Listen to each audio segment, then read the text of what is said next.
What's happening, ladies and gentlemen? Welcome to the first ever episode of the UFO Garage podcast, but with Big Willie on the weekends.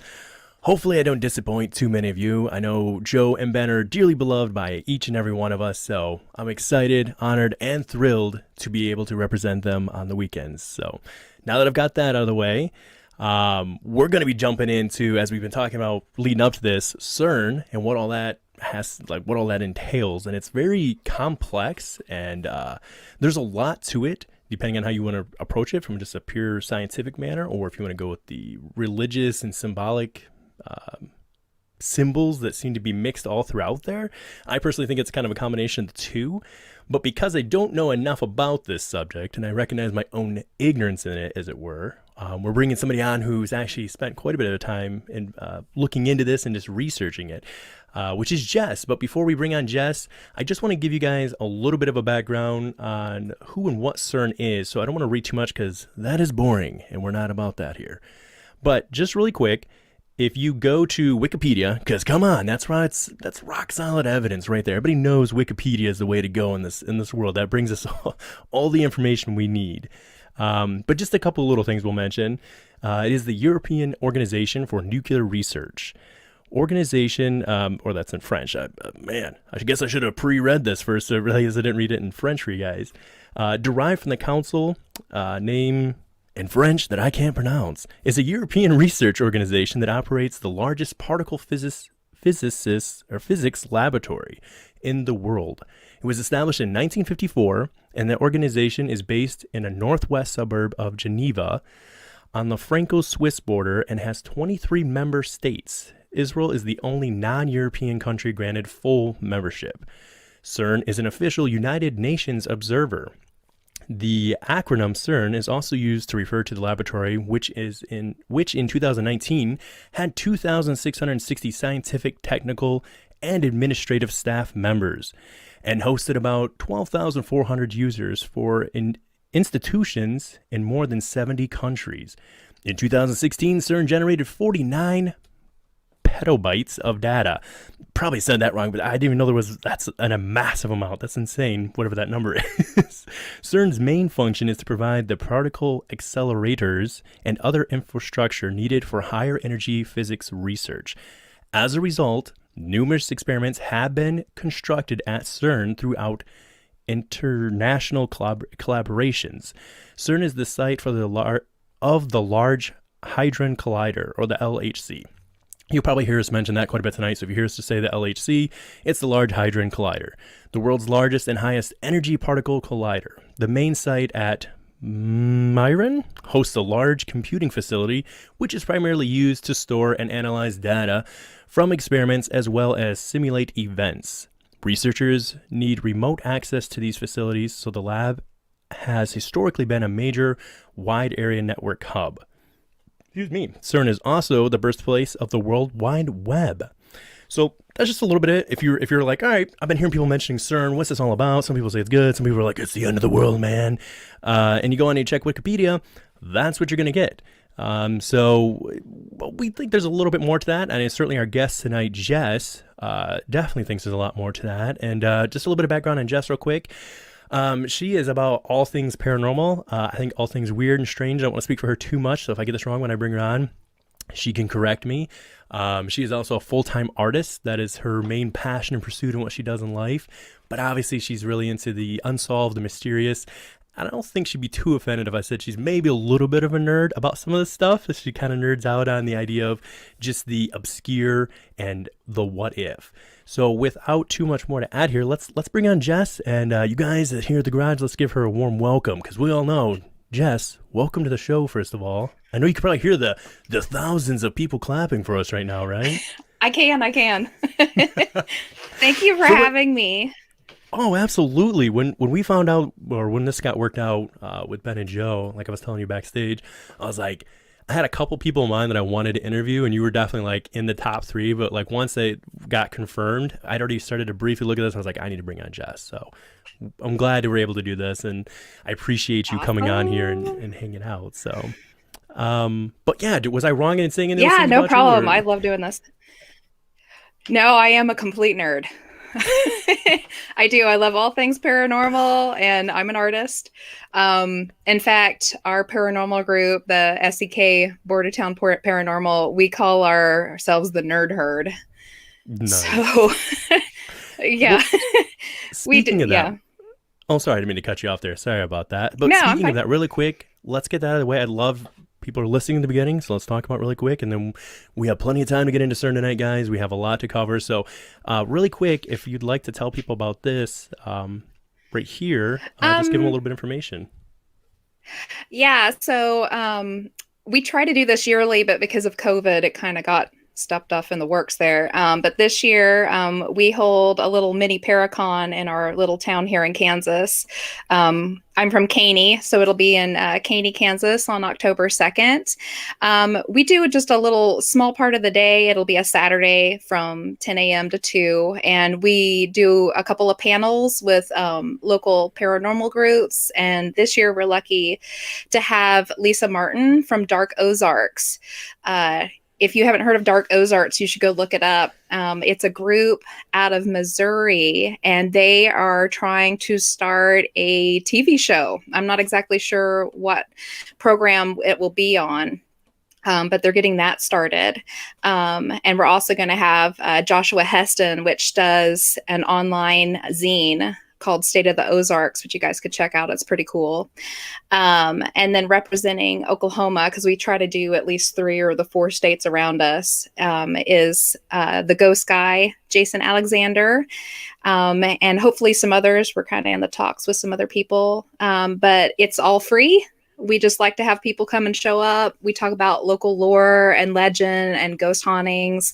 We give away ghost hunter goodie bags full of equipment and t-shirts and all sorts of fun stuff. And the guys from What If Tomorrow podcast are going to Heck yeah. be broadcasting live that day. So that'll be a lot of fun. Heck yeah. Yeah, so if you're Yeah. in the area, come and see it. And if you're not in the area, we're going to live broadcast it from our Facebook page too, the SEK Bordertown Paranormal Society. And you can just get up and watch live from there. Perfect. Well, I guess I probably should take this back down. People are going to stare at that the whole time. So, oops. There we go. Perfect. So, yeah, when we dig into this idea, and first of all, thank you for letting everybody know. And I believe if you guys go back to, there is a QR code on there in case anybody want to type that all in. You can get a little picture of that. I believe it's Yeah. at the bottom. So, but going into the idea of CERN, where do we really start with that? I know we gave like the very brief history that Wikipedia, and don't get me wrong, Wikipedia has a ton of information on it, but I always think Wikipedia is like that. It's like a good starting point to branch out from. And I don't know what your opinion on is that, but that's kind of like my conclusion with Wikipedia. Some things they've done really well on, and they've gone really in depth. And then like you go to look up the Travis Walton incident, and it's like, oh, it was false. It's a fake story, and there's like 4 paragraphs. I think they've added a little bit Yeah. more now, but for the longest time there was nothing to one of the most interesting and involved UFO abduction stories within ufology. So the idea with this one is, where do we even start with the idea of CERN?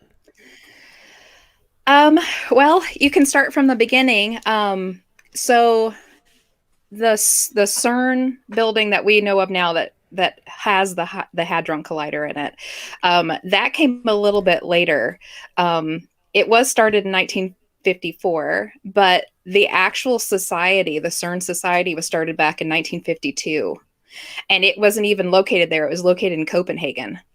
And it was run by a lot of the biggest scientists in the world at the time. The head director at the time was Niels Bohr. And for anybody who doesn't know anything a whole lot about science, Niels Bohr contributed a whole lot to physics and particle physics.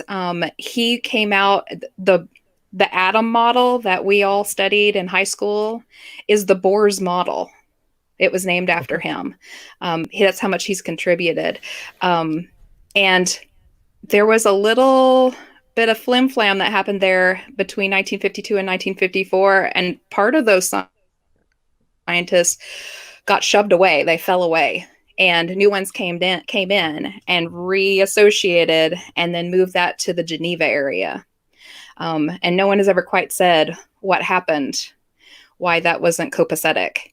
Um, but that's like the first time something's a little weird's going on with the society, and that's when they started forming all the nations started coming together. You mentioned that I think it's 23 different Yeah. countries are full Mhm. members, along with Israel. It's the only non-British or not British European country that's in there, and people think that's odd too. Why would so many countries come together for one little scientific, endeavor? Mhm. Um, you know, People Which can throw all sorts of. Yeah, because that wasn't what, like the original concept too. If I'm not mistaken, I thought when I was reading on it a little bit is that after World War II, where they had pretty much been devastated in well Europe as a whole, but especially England. I thought wasn't the guy because he was English originally, right? Mhm. That started. So Yeah. yeah, and I thought that was his worry is that everybody was fleeing Europe or England and they were going to other places abroad, particularly the United States. So not only had they lost a lot of infrastructure, but they were starting to lose the brain power, as it were, like actual intelligence, as it were, the Hmm. IQ level. And he was like, well, let's form this. And kind of go forward with that. So, do you think initially the process of getting this set up, what was a? And listen, to be clear too, I guess I should give away my any prejudice I have in this story or anything. I'm very open to both sides here. I'm not sold one way or the other that CERN's going to end the world or that it's 100% completely okay. But I don't know that initially setting up. Do you think that there was any sort of ill will when they were forming this, or do you think it was genuinely like I want to bring the minds together to study some fundamental questions that we all Uh, have? I'm kind of, yeah, I'm kind of in your boat. Um, I've seen a lot of things that lend one way, and I've seen a lot of things that lend the other. And really, it's a he said, she said. How do you want to look at this as it happened? Um, and conspiracy theorists will find something anywhere, anywhere. But a lot That's of the true. things that they do kind of lend to conspiracy theory. So I'm like you. I don't believe either way. I'm Switzerland. I'm neutral. Um, We're gonna stay out of ner, ner, ner. it. I just think it's completely interesting what they're doing, what they've done, what they're trying to do. But also on the flip side of it, the conspiracies that can go along with that. If those are even partially true, holy cow, the Yeah, implications to everyone in the end, in the world, will be insane. And we can get into a lot of those later. Um, I don't know which way do you want to go? well, I think, I mean, in my opinion, I mean, I think that I think that it probably did start with a like most things, like probably from a place of just wanting to understand science a bit more. And correct me if I'm wrong. Hope maybe you know this or you don't. I thought that their initial concept was to study the question, like even then, what was the fundamental question we all kind of have when we're born too is like, where did you come from? Like we have the point where like, okay, we came from our parents, but then we keep tracing it back. All right, our parents came from their grandparents and yada yada, and we go back to what some would go back and forth on, whether you're a creationist or whether you're a Big Bang, believe in the Big Bang. And I believe that that was some of their idea that fundamentally from the start that they wanted to study, if I'm not mistaken, right? They were wanting to look Mm-hmm. at the idea of how are we here? How does matter work? And then moving into things like the stuff they're doing now. I don't know if they were initially working with particles in the beginning. I believe the math was there for them, if I'm not mistaken, but the obviously the technology just wasn't there for them, the equipment, I should say. So, in your opinion, I mean, do you still think that that was part of it, even from like so some of the concern that we have now with the idea of recreating a Big Bang? Um, and I know I'm briefing over that a little bit because it's a little more complex than that. But do you think that that was from the start one of the core values of their founding, I guess. The original date, the 1952, when they first started the organization, I don't think there was any kind of, new world order. Let's do this kind of thing. When they started building the main facility that the collider is now housed in, um, maybe like I'd said earlier, when they kind of like dropped away part of the scientists and they reformed really, really fast. And they started this new, Hmm. they basically rebuilt it from the bottom up, how it was organized. And it moved Yeah. very quickly. Um, and formed. And of course, I think at one point they had up to some like 100,000 scientists involved in one way or Wow. another, whether in building or not, with it, across the world. It kind of makes you think a little bit, what was there that made them all just come together so quickly. And it could just very well be that they all had kind of the hive mind to do whatever this was that they were getting ready to do.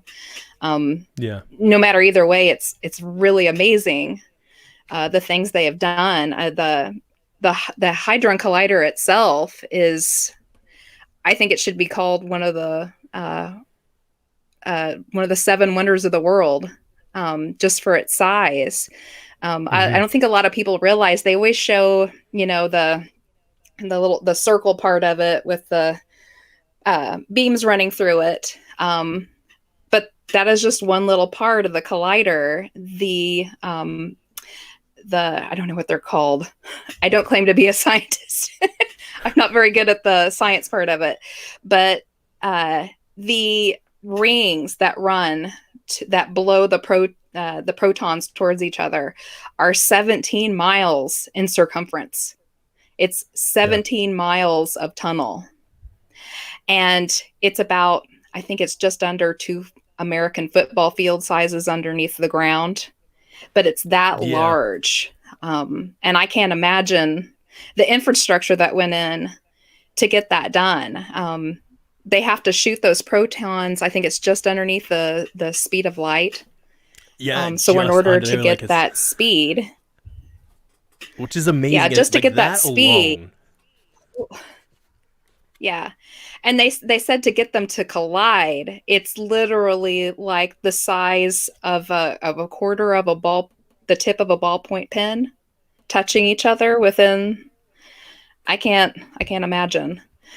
Um, so just that alone is an amazing feat, and it's of course not the only facility that's involved with CERN. They have facilities in many, many countries. They have a large one in France, which we were talking about earlier before we started the show.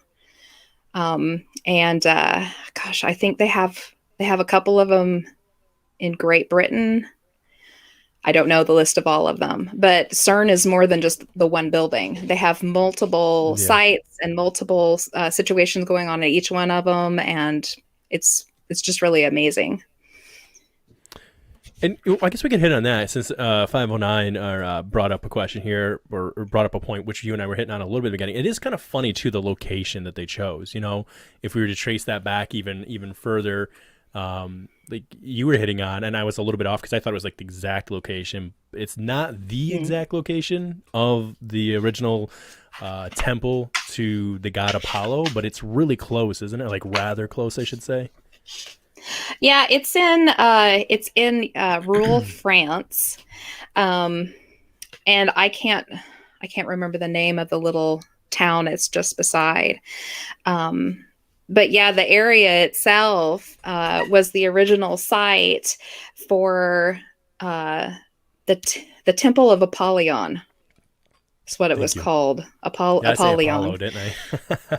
Yeah. Well, I mean, almost the same thing. Like they derive from each other. Yeah, the Temple of Apollyon. And Apollyon was a destroyer. Hmm. And it was also also in Hebrew, Abaddon was also a bottomless pit. And it's been said since that was around, the people in the area have said that that site there is basically a portal, to either hell or to some other place. The locals wouldn't even use it. It's one of the reasons why they were able to put such a large facility there, because nobody owned the land but France itself, because nobody would farm it, or because it was not a site you walked onto. And a lot of people thought it was very odd that they would choose, and one of the colliders is there. There's more than just the hadron. There's many, many colliders that do different things, different types of tests, Yeah. and there is a collider on that site. And the people there were just like, "What are you doing? Why are you shooting particles at each other in a site where we know there's a portal?" Yeah. And there's another conspiracy theory. Why would you choose that site? Although I think it's probably just because it was an easy site to put it on, because there is no farmland there. Right. There was nobody to Yeah. buy it from. Yeah, It is kind of amazing though but how many. interesting nonetheless. Yeah, I was gonna say, and it encompasses three countries, right? Kind of, isn't it like Switzerland, France, and then does it catch another one, or is it just France and Switzerland? I don't remember exactly what. There's there's one or two more. There's a Yeah. I'm not on the up and I was gonna say, ups I know. on Yeah, if you guys go on the Wikipedia or you Google it, it'll show all of there's the ins several and pictures outs. that show, yeah, the rings and the exact location of it. But we did have a question from Ben. So I guess we Hmm. can kind of jump into, because I think it is an important one. I'll pop it up on the screen for you here too. So yeah, Ben asked the question: any thoughts on the 2012 alternate dimension theory? So I know this is kind of like the big thing that rang true for everybody, where everybody started paying attention. I think people. I don't really think I'd ever heard of CERN prior to that. Really, the one that I always heard of prior to 2012 was DARPA, and they just kind of like disappeared. They went off the radar. But that was when I had always heard the name. Like, oh, people were like, oh man, it's DARPA. But then I'm not CERN hearing after. you right now. Oh, did it drop out? One of us are froze. That's no good. Did I freeze on you, or did you? Did I disappear on you? We're gonna see in the comments what happened. Yeah, I can't hear you. There you Can you go. see I can me? hear you now. So you Maybe. can hear me now, right?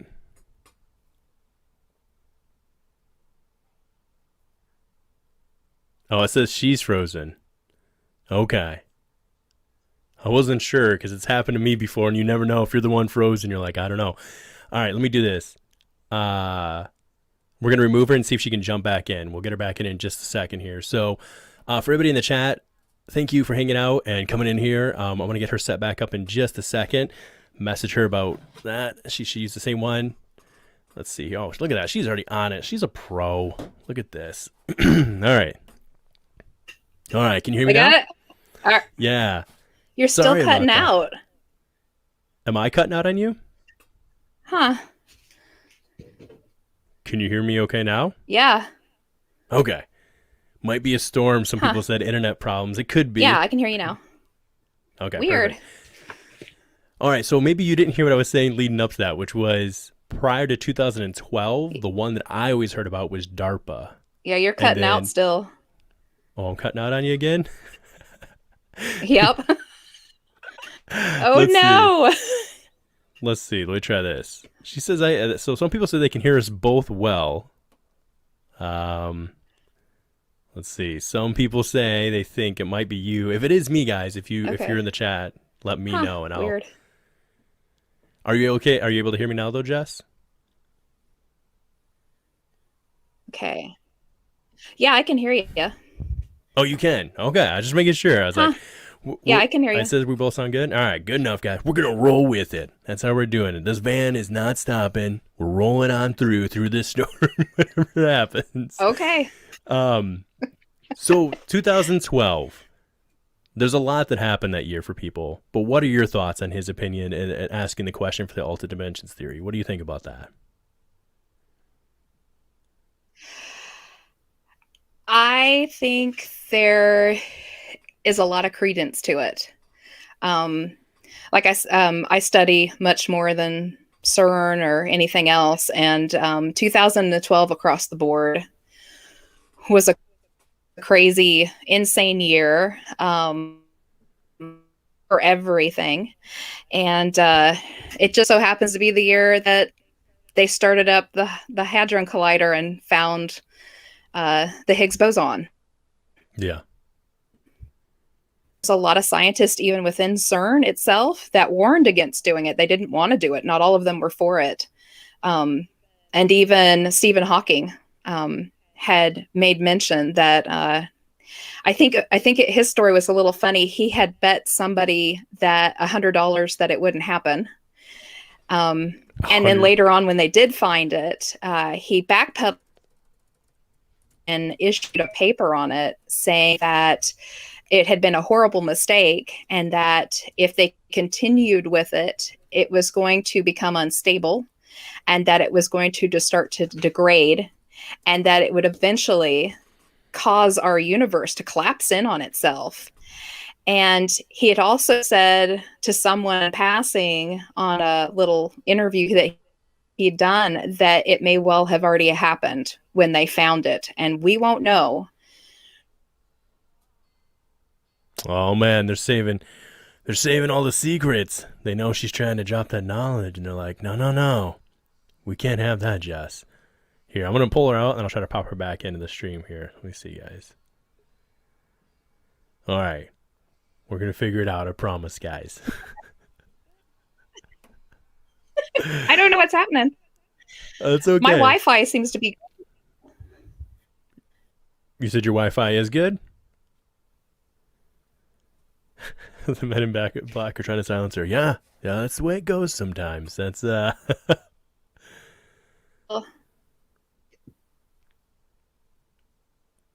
we all right? I think I could be wrong, but it looks like everybody says that It keeps kicking me off. Yeah, which means for some reason your internet might be dropping a little bit. The only thing I can think of doing is you could, as say, moving closer to your Wi-Fi router probably wouldn't help you too much right now. We'll get you a cord eventually. We'll hardwire you in. That's what I had to do with mine because it was too far away. Are you able to hear me though right now? Okay or no?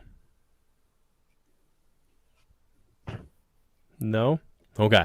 Why don't we try doing this? I'll take you out and then try and join with maybe just audio. See if that helps with your Wi-Fi a little bit. I mean, I would like to keep you up here, but maybe until it kicks back in, we can at least get your audio. We'll try it that way and see if it keeps kicking you, okay?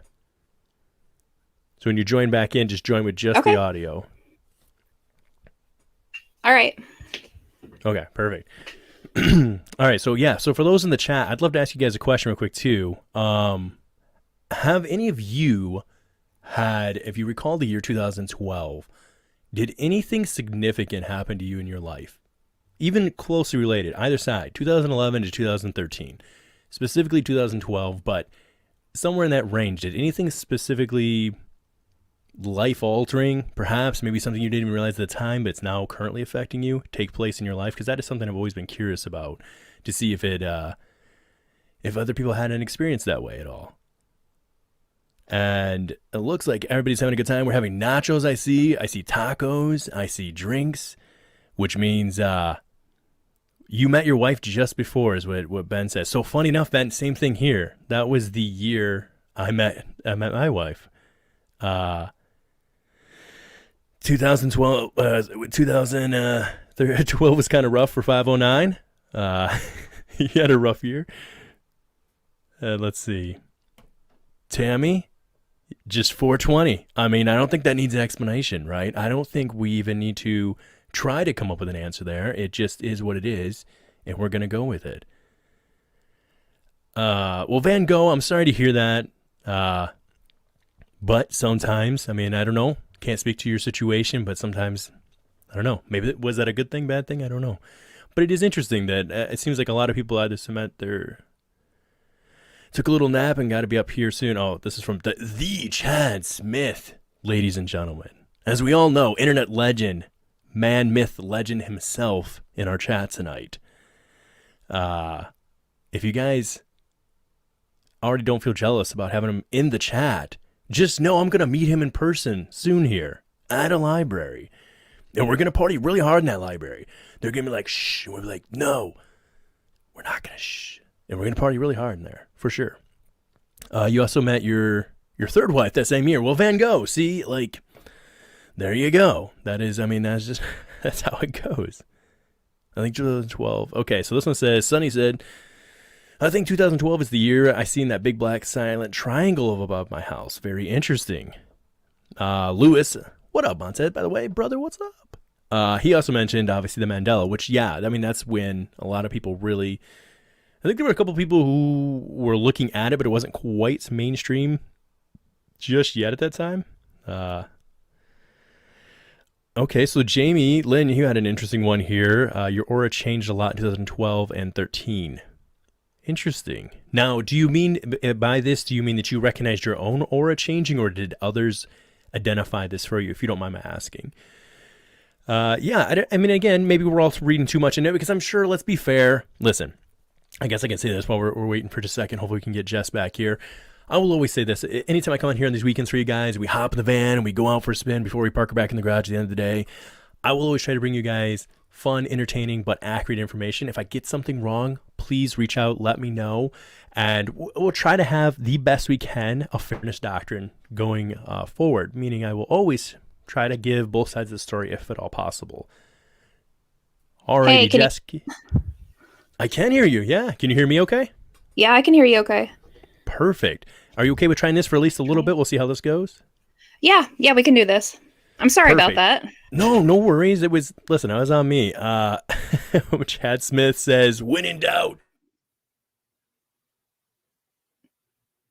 He just cut out again.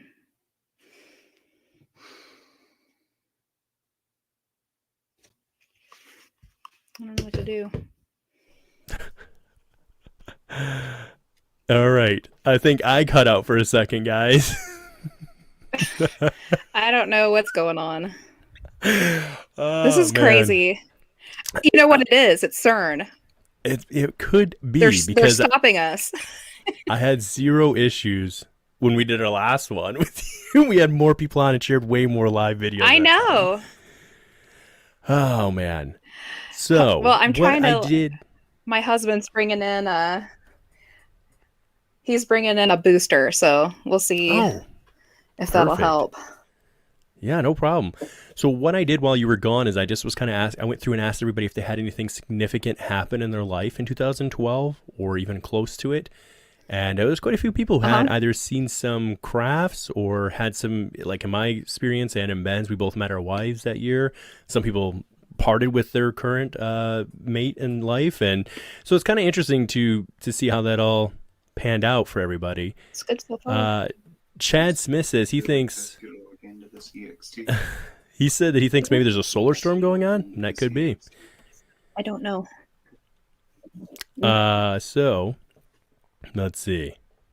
Oh, well, guys, let me tell you, if this is not the UFO garage style way right here, this is literally the embodiment of what this show is about. You keep rolling, you just keep going. And I promise there will be information there at the end of the day. So going back to what I was saying a second ago about the fairness doctrine, whatever we cover, I will try to look at it from both points of view. So when I asked, did anything happen in 2012? To be fair, I could have asked you, did anything happen in your life in 2000? And something probably happened. I mean, that's, come on. So I'm not taking it away from anybody, but I think it is interesting to see like certain ones having seen craft, like in your situation, Sonny. I don't know. I definitely think the whole enlightenment or people starting to take a step up and I know this term gets beaten to the ground, but the waking up process, it definitely started to change a little bit. Really quick, by the way, guys, am I still okay? Because I noticed that I did go out for a second there. So can everybody still hear me all right? It looks like I think I'm good on my end, but you know, if you're not watching it, you don't know. You're just kind of like, maybe I'm good, maybe I'm not. Oh, I still got Chad's comment up here. Not that it wasn't worth putting up there, but it was stuck for sure. All right, says we're looking good. All right. Well, it looks like right now Jess is going to get her, they're going to try and get a booster set of her, and we're going to get her back in here. Really quick for you guys, how many of you guys have looked into the Mandela effect? I know that I'm pulling a Joe now. I'm sitting here like, hey guys, I'd like to hear your thoughts on this. What do you think? Do you think like you're just going to respond to me right now? Does CERN know about MPT? Ben, I can barely read words. You have to tell me what is the acronym of MPT, because I don't know. I don't know what the acronym for MPT is. Let's see. So, Okay. All right. Yeah. Sounds good, Ben. By the way, yeah. I can always what I'll do is I'll send you something just in case it does, kind of stick with it or whatever, or if we keep having some issues. But yeah, what does PT stand for? Because does anybody else know what that stands for in there? Because I don't know. Unless it's almost said EMP shield, but that's for a different show right there. Let's see. All right. My masturbation propulsion technology. Dang it, I'm so ashamed right now. I should have known that. I was taking it so serious too, dude. I really was. I was like, all right, I gotta be serious about this. He's asking me, and I literally had no clue. Oh man, that's the way it goes. Let's see. Let's see what else we got going on here. I had a question, but obviously I can't ask the question because we don't have Jess with us just yet. But I will say for this too, guys, if you've looked into, that's where I was going with it, with the idea with the, okay, so Jess says she's fixing as fast as she can and she'll be back soon. So with the Mandela effect stuff, and I'm not even going to go into it, like try and go into it more without her, but there was an episode we did, and I don't even recall it off the top of my head, but if anybody's interested, I don't know if this is allowed or not, I think it's okay. Joe and Ben have talked about checking us out before, but you can check out our podcast as well that I do with my brother, the Bob podcast, the BOBB, Band of Beard Brothers. My brother actually has a real beard. I have like a pretender's beard. He has a real man's beard like Joe. And the gentleman we had on there, Brian Stavely, he really went really deep on it. And I don't even recall off the top of my head what episode that was for us, but it wasn't that far back. It was in the 50s, somewhere in there. You guys could go check that one out if you wanted, and that would give you a really good understanding of what the Mandela effect is. Because most of the stuff, like if you go online right now and you Google it, it's so stupid in some ways, in my opinion, because it's a 50-50 question. And even if you were just guessing, you're going to get some right, you're going to get some wrong. What he does that's really unique is he just asks the question. He'll just pose a question. So like for all of you guys right now, I'll just do this for the fun of it in the chat for you guys to think about. Do you guys, does Jess have a website? I don't think she does, Tammy, but when she gets back, I will ask her, and if she does, I'll definitely have that put up for you guys. Excuse me. How do you guys remember the Monopoly Man? Apollo, what's up? We're actually going to be talking about your name tonight a little bit. Did you purposely pick that name and based on the god from the olden days, or? Anyways, it's a controlled media rewriting history. Yeah. So, Sun Saver, that's not impossible. I'm not saying that's impossible. But there seems to be some unique memories. Like for me, I watched a lot of I Love Lucy growing up, and you did pick the name based on that. Very nice. And so for me, I always knew Ricky Ricardo for like a couple lines, and one of his main lines that like when Lucy would mess up, he would always say this. This was the main line he would say. Do you guys remember? He'd like come up and he'd say it, and he'd kind of point his finger at her like this. Jess, what's up? Welcome back. I think I got it. I had to move. Sorry. Oh, look at you, even cooler. Look at your room now. It's like, I'm going to try and blow it up. Oh, not me. We don't need me up here. Hang on. Look at that. What do you got going on in the back? That's some of my artwork. Oh, very nice. Everybody, by the way, did love the last stream you ran. They were like, I wish I had that much space back there. So yeah, we were just stalling for time, and no problem. Tell your husband thank you so much, and I appreciate you working through it. I'm sorry. I know you guys were like probably running around like crazy back there to get it. Well, there wasn't a lot of running. There was a lot of carrying equipment and hauling, but yeah. Okay. But since we were asking the question, hey, what's up? How's it going? Nice to meet you. This is Mike. Thank you very much. He fixed the problem. Thank you, Mike. Mike, the IT guy. No problem. Mike, the IT guy. So, Jess, I was going to ask you, Yes. Do you remember, we were talking a little bit of Mandela effect stuff. Do you remember the line that Ricky Ricardo would always say to Lucy when she would mess up? Do you remember? He's got some explaining to do. Yeah, so that's the one I remember too, right? And who just said it? Somebody just, Lucy, you're in trouble. That's close. But yeah, I remember he said, Lucy, you got some explaining to do. And that was like the one that stuck with me. And now it's nowhere. So back to your point, I think it was Van Gogh that mentioned it. So if I got the name wrong, I apologize. But you can't find it on anything. DVDs, old VHSs that your grandparents recorded, anything. It's gone. It's Mm-hmm. like it It's just does gone. not exist. Yeah. Mandela. Yeah. Heck yeah. So, You can find it though in common everyday videos and stuff. yeah. It's in the zeitgeist, so it's used often in newer TV shows. It's quoted in movies. Mm-hmm. You just can't find it in the original anymore, which is a little odd. Yep. Yeah, which is kind of the idea that, there's the residue, right? I could see Yeah. like I could see remembering something wrong myself, but where it gets weird for me with the Mandela stuff is that what are the chances if I don't tell you, hey, just pick one or the other and you just come up with the answers on your own? What are the chances that you're doing that on your own and that we all have that same collective memory? That just seems the probability of 5 people who don't know each other having the exact same memory on something is like it's got to be astronomical. I mean, I'm not going to pretend to Hmm. know, but it's got to be out of this world as far as the chances. Yeah, absolutely. I'm a firm believer in Mandela. Now, how it happened. A lot of people, of course, I know you've already been talking about this. Obviously, is them starting the Hadron Collider and them finding the Higgs boson. And I Mm-hmm. had mentioned what a lot of people don't realize is that at the same time they were trying to find the Higgs boson, they were also trying to find something called the Higgs singlet. I didn't know Something about they that didn't, part. yeah, they didn't make a big deal out of it because uh, what it is a little fanciful, and I think they didn't really want to put it in the forefront too much. Basically, what the Higgs singlet is a proton that can travel through time.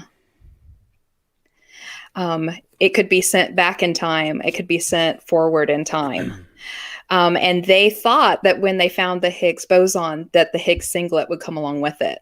However, they said that they didn't find it, but there's a lot of people that believe that they did. Hmm. Yeah, it wasn't mentioned a lot, and then suddenly they were like, well, when it was brought up, they were like, well, we didn't find it when we found the Higgs boson. So did they? Didn't they? A lot of people think that they did here in the last. I think it was during, yeah, it was during 2020 when the whole crazy pandemic started. They were trying to send particles back in time. Mm-hmm. Yeah, and a lot of people think that they did find the Higgs singlet, and that was part of that, part of what they were trying to do. And I could be wrong, but for Lewis's question here, what about the God particle 2012? That is the Higgs boson, correct? That's just like Yes, yes, that we just call it the God particle, but I think that is what she's discussing. So, yeah. someone else brought up an interesting point. Well, this is just their thought on it. They said that they made Nikola Tesla vanish for over 80 years. Maybe, but I mean that one could have literally just been that the way that the history books were written in Thomas Edison and all that went down. Hmm. So I'm not saying it's impossible, but could have that one seems to have been a little bit more but you are right, it is weird how it was like never heard of the guy hardly, and then all of a sudden like in 2012 we're like Nikola Hmm. Tesla and we're like you've never heard of this. So yeah, it's hard to say Yeah. with this stuff because well, why don't you give your hypothesis since we're dealing with the God particle right now? What is your if things went down the way that they might have, or in your own words, what do you think's happened here? If in your own words. I'm I tend to lean more towards multiverse. Um, a lot of the things that I've looked into really lean that way. And I absolutely believe that I'm not going to say that it did happen, but I'm going to say that it may explain a lot of that's going on, the Mandela effect, all the crazy stuff that's happening in the world today. Um, when they turned that collider on in 2012, like I was talking about before all the crazy happened, uh, too many things happened all in one little year for there to have not been an outside effect. Um, and of course, you had the whole 2012 Mayan calendar thing Mm-hmm. that went on, and a lot of people were like, "Well, it's the end of the world because the Mayan calendar's ending." But what a lot of people don't know is that while yes, that calendar ended, there was another one due to begin. However, that calendar was supposed to be a new beginning calendar, a new world, and a lot of other the the astronomy calendar also was the same. Some one world was ending and a new world was beginning, and it was that same year. And a lot of other crazy stuff happened that year, and that's when synchronicities began. Mm. If you go back and look at people who report odd synchronicities happening, you don't really see it happen before 2012. That's really when that began as its own thing. Um, and everything else across the board went crazy that year. So anything cryptid wise, anything alien wise, anything UFO wise, paranormal, weird cataclysmic things happening out in space, here on Earth. It was just insane. And it all started after July 4th, which happens to be the day that they found the Higgs boson. Mm-hmm. And I just can't imagine that it's all coincidental. I think there's everything kind of has everything to do with everything else. And I think it leads back to that date. And I hate to sound all conspiracy theorist, but every time I look into something, it leads back to 2012 in some fashion. Something as simple as like a cryptid that popped up somewhere, something will lead back to 2012. It's really odd. And the Mandela effect, of course, is the worst. And I think that's frankly just because I kind of believe what Stephen Hawking said, that it would send our universe into a decay and that it would destroy it. And if my multiverse theories are correct, then we would have been, part of us would have stayed behind probably and just been destroyed, and part of us would have moved over into the next closest line. And I think that might be where we are residing right now. And anyone who has Mandela effect is remembering what it was like in our old line. And all the people that don't remember this is from the line that we are now in, that we've joined. Mm. Does that make sense? Yeah, no, I've always wondered about that. Whereas, does it mean that? I mean that. I mean, I guess in a sense, does that mean that an existence of you, if there is other versions of you, you know, according to what their belief in the multiverse is, if there are these other versions of Jess in the multiverse, can two exist in one timeline? I don't know. I don't know what the rules on this are. I think like we always base it off the idea of like Hollywood and stuff, like, oh, you could never exist in yourself in the same timeline and all this stuff. But I don't know, man. I mean, I don't know that we know that. I think if the particles exist and their matter is there, then why does it matter if there's more than one particle? I guess that's where the quantum entanglement would kind of come in play, and perhaps there's some sort of law of the universe that we don't know about that would prevent this from happening. But I'm going to be the first one to tell you right now, I do not know enough about any of that to give an educated opinion. You know Yeah. I don't either. I always try to explain it. So there's one of us in every line. So how could you move over into another line where you already exist? I explain it in the easiest terms, a fairy ring. So we all know that a fairy ring is a mushroom, right? Does everybody know that? I know that now.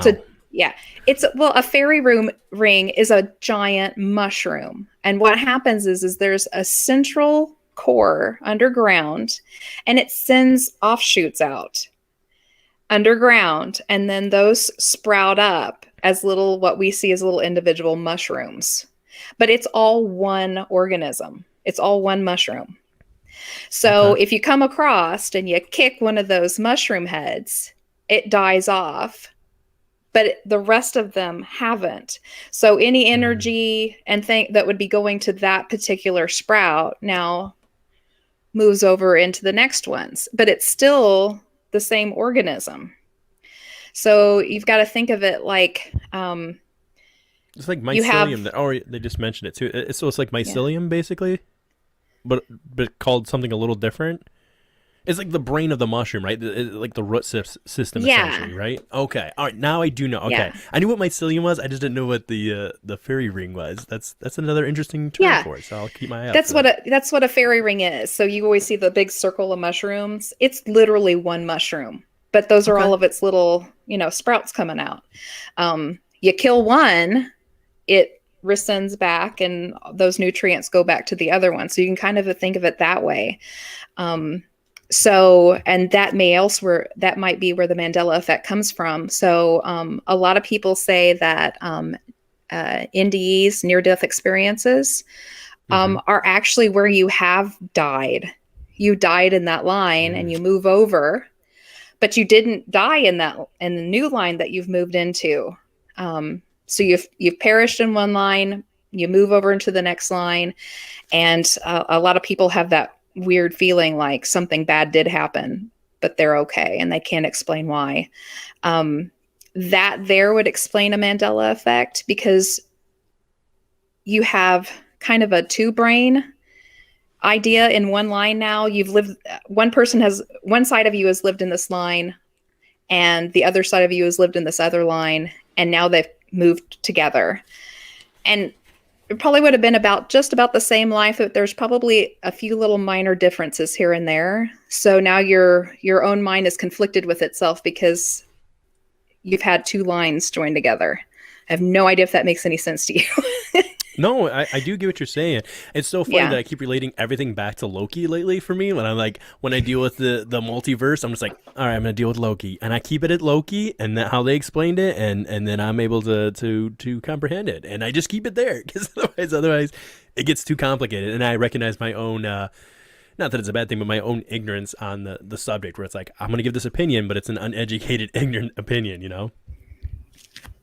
I say the same. I don't claim to know all the ins and outs. I can't sit here and tell you string theory or anything like that. I can just kind of regurgitate a little bit of what I've read and understood.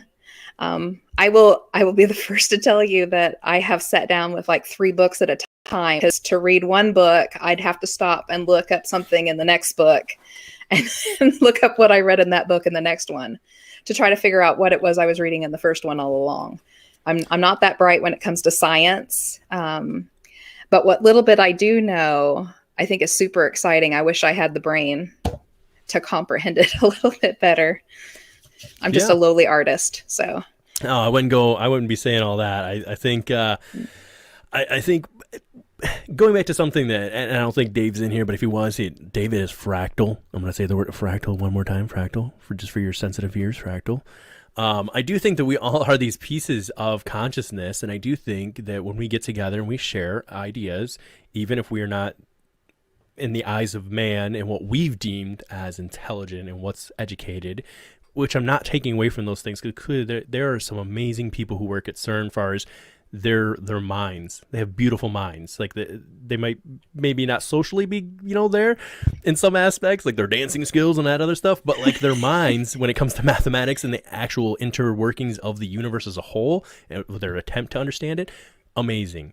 But I do think that sometimes, and I love that Ben and Joe on the show here have always reached out to people that weren't the main person that everybody's talking to, because if we're just regurgitating that same thing over and over, it's like, but there's more. That's like taking, we got a 1,000-piece puzzle and we're only working with 5 pieces, and everybody's getting their information from the same 5 to 10 pieces, and it's like, guys, there is everything else out here, and it's different, and that's okay.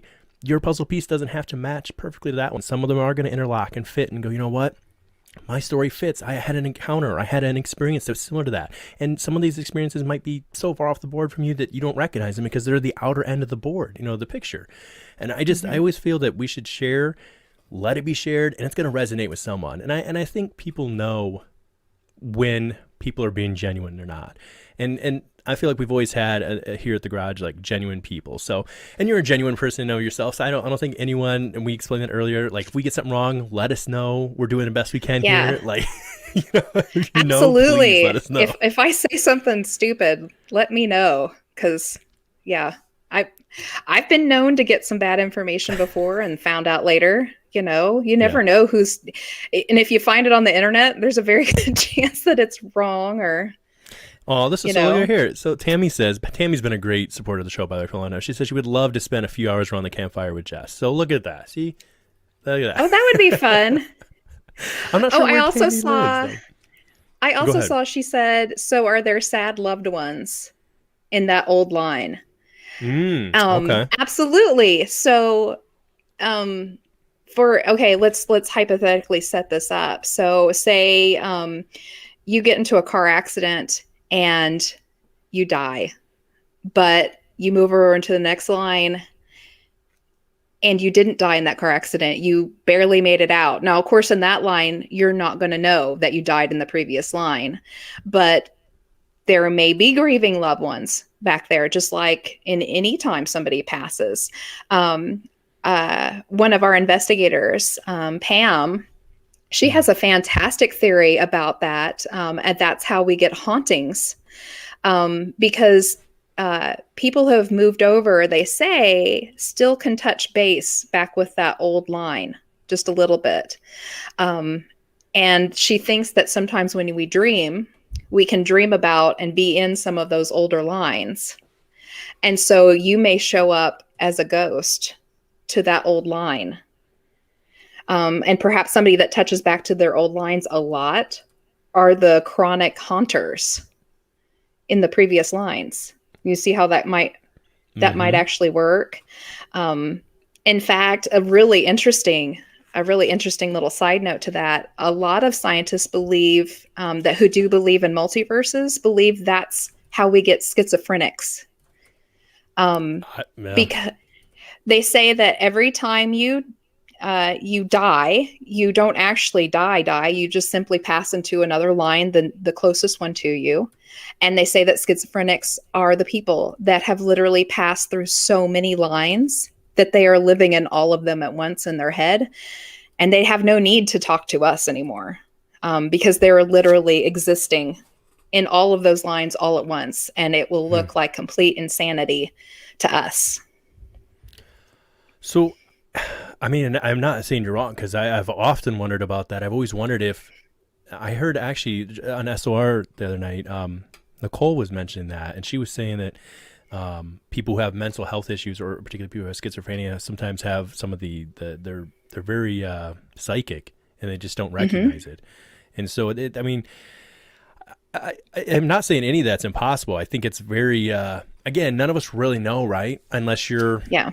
someone who studied this stuff and you know for sure, like when it comes to studying the actual particles and the breakdowns, because to be fair, that is what they're doing there. They are the whole Mm-hmm. point. I guess we never even hit on that. Is that we're smashing these two crap? Is it protons? I might be wrong in this, Yes. guys. They're smashing two Protons. protons together, and they're trying to analyze the particles that are coming out of that, which are so microscopic you can't see. And they have the particle analyzer that's all set up, and then they're like, it was amazing. I was watching them trying to explain it, and like they explained it to like a 5-year-old could understand it. I still had to watch like 5 times, and I still was like, I don't know, I I completely get know. it. But they're taking proton poop essentially, and they're like understanding the matter from that. But they found the Higgs boson and all that. It was amazing because it's something it doesn't exist. As soon as it exists, it's gone. It's something like I don't know, it was like 10 1 millionths of 2 seconds or something. It was Mm-hmm. unbelievable. So it's here and it's gone. But with them doing this and they're smashing, I think it's one in every, was it 40 million? Every 40 million Yeah, collisions that they somewhere get a around Higgs there. boson. So if Mm-hmm. that's the case, if they are getting this and they're trying to harvest antimatter and things like that and produce that, um, one could hypothesize that perhaps from 2012 on, when they finally realized that they had done this, but they've been doing it for a little bit, that maybe they did cause these issues, these crossovers where people are living in different timelines, or they feel like the timeline that they're in is no longer the same. That's where the Mandela effect and some of that comes into place. Mm-hmm. Heck, even some of our ancient history. Now, some of that I think is just wrong anyways. I think it's just Yeah. whatever version they ran with. So that's maybe a little different. But essentially, we've always been taught that you can neither create or destroy energy. And in a sense, if I understood it correctly, they're creating energy. Like they're harnessing energy that didn't exist. So in a sense, they're creating energy. And again, I could be totally Mm-hmm. wrong about that, but if that's amazing if they're doing that. And I could see how because we don't fully understand the laws of physics just yet, I mean, we're ever learning, I really think that a lot of things could be affected, especially with the idea of quantum entanglement. If you're affecting those particles in this timeline, in this universe that we exist in, or this level of existence, and it's entangled with another timeline or another universe, multi-universe, then what you do here to that should affect that one there, right? I would think. Yeah, absolutely. So, Absolutely. If my theory is true about, we all exist within all the lines at the same time. If we exist within all the lines at all the same time, so does everything else. mhm. So you would think it would be like a butterfly effect. If something happens in one, it should ripple Yeah. across. Um, so yeah, I absolutely think that. And then finding the Higgs boson, what a lot of people don't realize is that the boson is extremely unstable, and all the scientists that were in part of the experiment know this. Mm. And all of them claim, they were like, one day the Higgs is going to break down. It's going to go over the top, and it's going to cause a vacuum in space, and it's basically going to turn us inside out, is what it's going to do. So imagine like a black hole wrapping Mhm. in on itself and sucking itself back through. That's what they're waiting on to happen. Most of those scientists will tell you, oh, it's not going to happen for millions of years. We found it, but it won't go unstable until then. And then there's the other half of the scientists that are like, it already happened, you crazy people. Mm. And there's a lot of little things that kind of lead to that too. We were discussing earlier backstage, we were talking about the silly video that CERN put out with the crazy dancing. Yeah.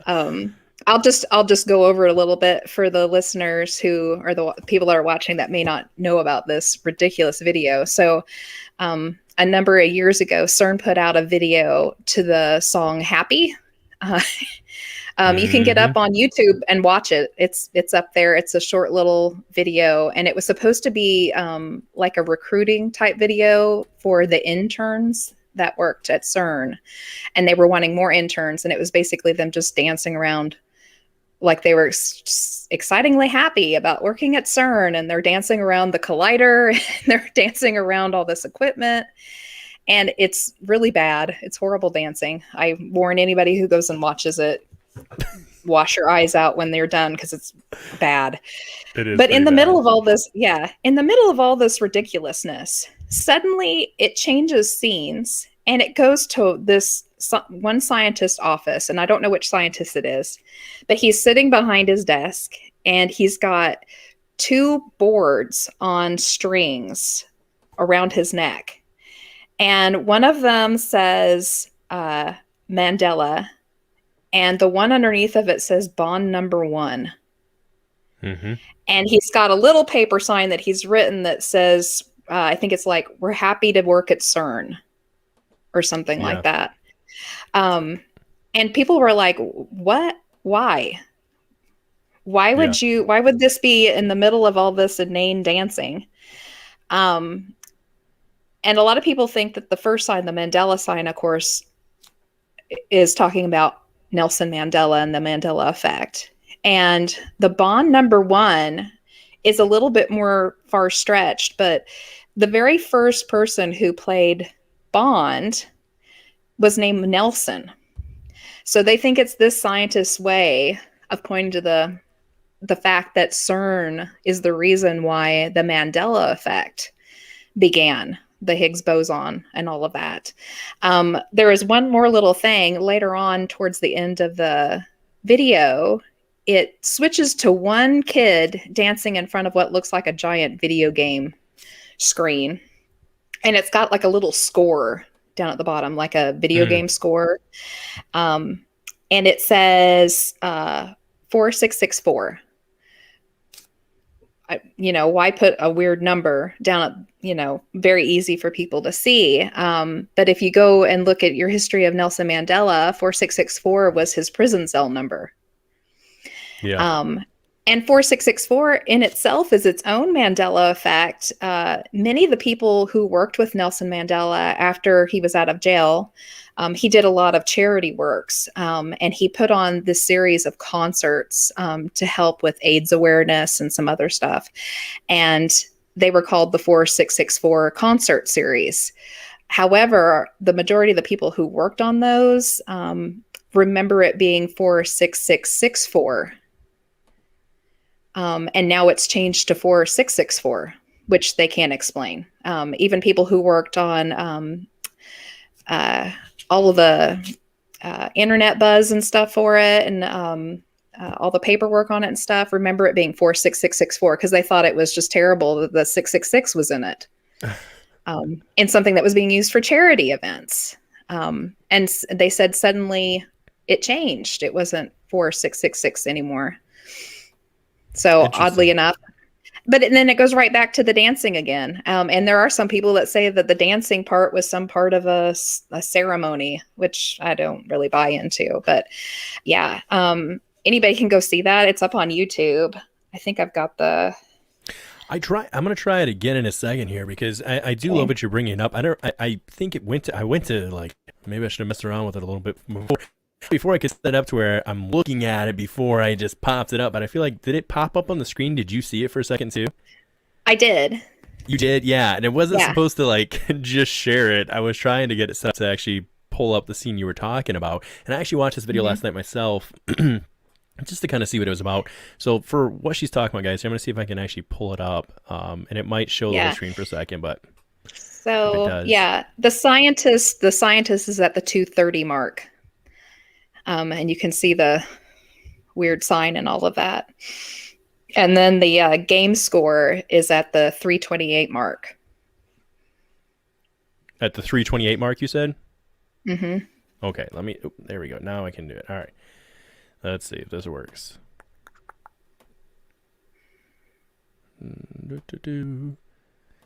We'll get better at this. All right, let's see. Let's see if this pulls up. Okay. And if I switch over to this, is it actually showing the video for you or no? I can see it, yeah.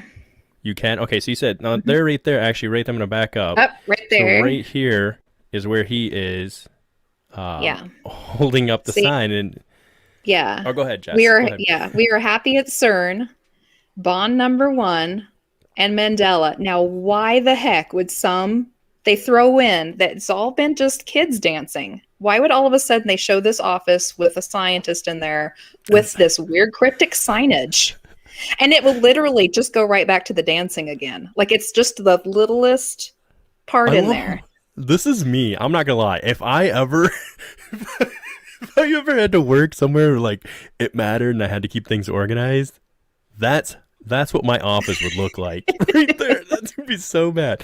But yeah, I'll press play again here. It's so funny because like you said, and they're not good dancing guys. Weird, like, and I know they're representing like their particles and they're working at this place and they're sick killer dance moves, bro. Yeah. I can't say much. I probably dance like this myself, but yeah, but do you do it on video and post it on YouTube? No, I don't. And you know that. I mean, I'm not trying to say it's an offensive way at all. Well, these are actually the firefighters, and I feel like they got a little more rhythm. But well, this is rough. That's it's tough. But anyways, yeah, there was another one too. I believe it's called CERN Symmetry. Have you watched that one? So, Symmetry is its own thing. So that's an opera that was choreographed to be filmed inside of CERN, and it's its own little weird nugget. And it's supposedly supposed to be some kind of a ceremonial ritual that happened, and some of the stuff that happens in it, you kind of think they may be right. Well, and the reason I'm bringing it up is because a lot of people have been asking about the ritualistic aspect of CERN, as far as the idea of, is it Anubis? Is that the god that was gifted them from India? Shiva. Anubis. I'm going Anubis Egyptian here. I know. Just once I said it, I thought about it. And I don't even know how much of this we're allowed to show. Hopefully, I don't get Ben and Joe in trouble here. But if you go through, it's not even that long of a clip. You guys can watch this yourself. It's a minute 58 seconds, and I know that it's for art. Okay, I get that, but it's very strange. Symbiology that they pick. And now, granted, these guys are artists. To be clear, this is not. I don't believe these are not scientists or whatever. But at the end, particular kind of here, and I don't know enough about occult practices and stuff really, but I do know a little bit about protection rings and opening and closing of portals if you were going to do something like that. And to me, that almost seems like that's kind of what's going on here when we have this scene here in the, I believe it's the desert. Yeah, right here. We've got this big ring and you got this person on the outside. I don't know. It's very unique. I'll say that. And I'll stop it there because I don't know how much we can actually show before we get the kicked. nakedness. Yeah. Well, I don't know what to say. I'm showing another video. So guys, we do not own the rights to any of that. It is on YouTube. It is theirs. Please don't kick us. All right. Now that we got that. Yeah, there's a lot of symbolism and stuff in that video. I don't know if you noticed or not, but anytime they show a watch, the hands are spinning in the, it's all sorts of stuff. And I had mentioned to you earlier the what is the name of that tunnel again? So CERN was involved, oddly enough, with the opening of a tunnel in Switzerland, the Goddard Tunnel. Right? Oh, you did mention that. Yeah. Okay, so this, holy cow, you want to talk about a steaming pile of crazy. I watched this last night. I had been holding off. I read about the Goddard Tunnel opening back when I did a little bit on CERN with the guys at What If Tomorrow. And I had read up on it a little bit. I didn't actually go and watch it because I was scared. You did, and I had every right to be. I had every right to be scared of this thing. So I'll give you a little background. So the Goddard Tunnel is the world's largest underground tunnel that's made for trains.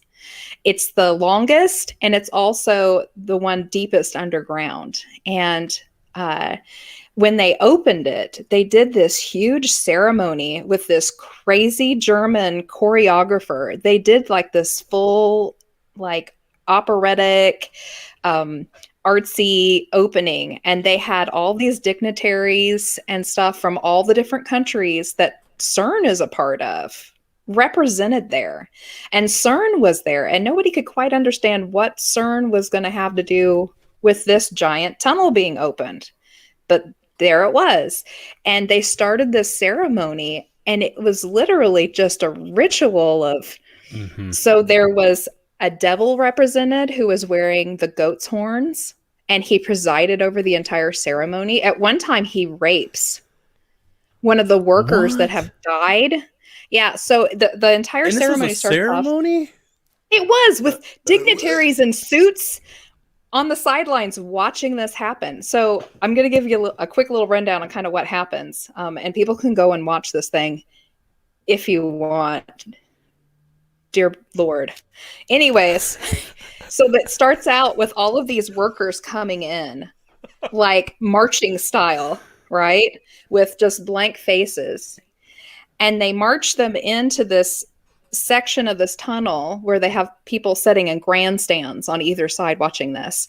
And they march them in halfway there. And then you see all of these wires and hoops come down from the ceiling. And they have what's represented as 6 workers died making this tunnel over the years. And they're the representative of the 6 workers hanging just kind of dead from these hoops and stuff. And they represented that in the art. Yes. It gets worse. It gets worse. So the workers on the ground that they've marched in, seeing this, run in terror back out of the area that they came from. And in comes another train car that has all of these half-naked people on it, and a woman who is completely naked from the top up with a giant bird head on and giant wings representing kind of the bird of death. And she swoops in and takes them away.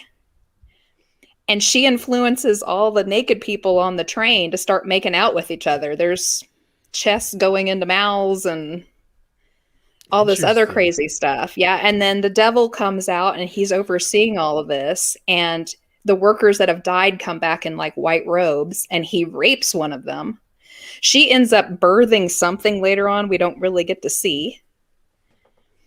And it's just, and there's way more than that. I'll And stop this is for there. all for the tunnel, the Goddard This tunnel. was for the Goddard Tunnel, No, and it was put on in association with CERN. interesting. Why? Well, two things really quick. First of all, Lewis, thanks, brother, for that super chat. And Ben, thanks for the super chat. Right back into yourself there. Heck yeah, bro. I love that. But somebody brought up a great question, and I don't know enough about this to really. So maybe you can help get the information out here because I like know just a piece of it. But Goddard didn't. What did that represent? Was that an actual person or was that more of an archetype? Wasn't there a gene? Oh, Something.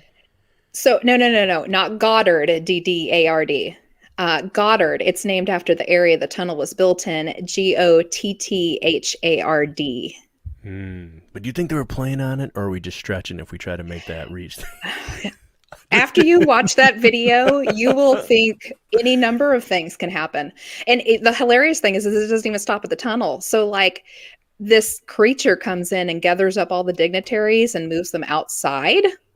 And then it gets really crazy. There's this gigantic screen, like the size of a stadium, and it shows the collider. Why the collider? I don't know. And it shows these workers coming down in front of it and dying. And then the collider comes in and it comes out as the all-seeing eye. Well, come on, that's a universal symbol right there across the And board for then forever, right? and then the all those people, all those workers strip down to their underwear and start dancing. And that's when that one lady who got raped by the devil back in the tunnel gives birth. And then the all-seeing eye goes back out into what looks like the collider again, and then it fills full of all of these eyes. And then there's like one centralized eye that just stares at you the entire time. And then the train shows up, and everybody goes, "Yay!" And you're sitting there. I 100% agree with what Tammy had to say about this because if I was sitting there watching this, this would be my exact thought. What did I just watch? What the French toast just happened here? Yeah. I literally watched it last night. I finally sat down with it and I was like, I'm going to watch this because we're probably going to talk about this just a little bit. And I'd kind of like to be able to, say a little bit of something on it rather than what I've just read. I might as well see it. And I kind of wish I hadn't. I'm a little changed now. Changed person. But, like, if you go and look, like, just go to YouTube or just Google it in general. Just the opening of the Gothard Tunnel ceremony. 1 million channels covered this because it was the biggest tunnel ever built. A lot of news channels covered it, and most of them, the lines are, "What the hell happened at the ceremony? Why is this happening at the ceremony? Good Lord, don't show this to your children, what happened at the ceremony." And it's a little hilarious. It shows the people that are watching it within the tunnel, all the dignitaries and stuff. And about a good half of them have this look on their face. Like, what am I watching? Why is this happening in front of me? Yeah. And they blamed it all on this one German choreographer, but they obviously saw them. They just blame the German dude? Come on, yeah. guys. It's always the German guy. It's always the Like, German "Oh, guy. the Germans. And they're like, oh, okay. Totally makes sense now. Yeah, it's crazy. I think too, go watch it. Go watch it. Yeah, I'll let you guys look that one up. What was it called one more time? Just remember, you might be wanting to look it up. Goddard Tunnel. So it's Gotthard Tunnel Ceremony. It happened June 1st, 2016. 2016 is another big year, by the way, for some crazy stuff, especially when it comes to CERN. Just Google it. You can go to YouTube and you can actually see the ceremony in full.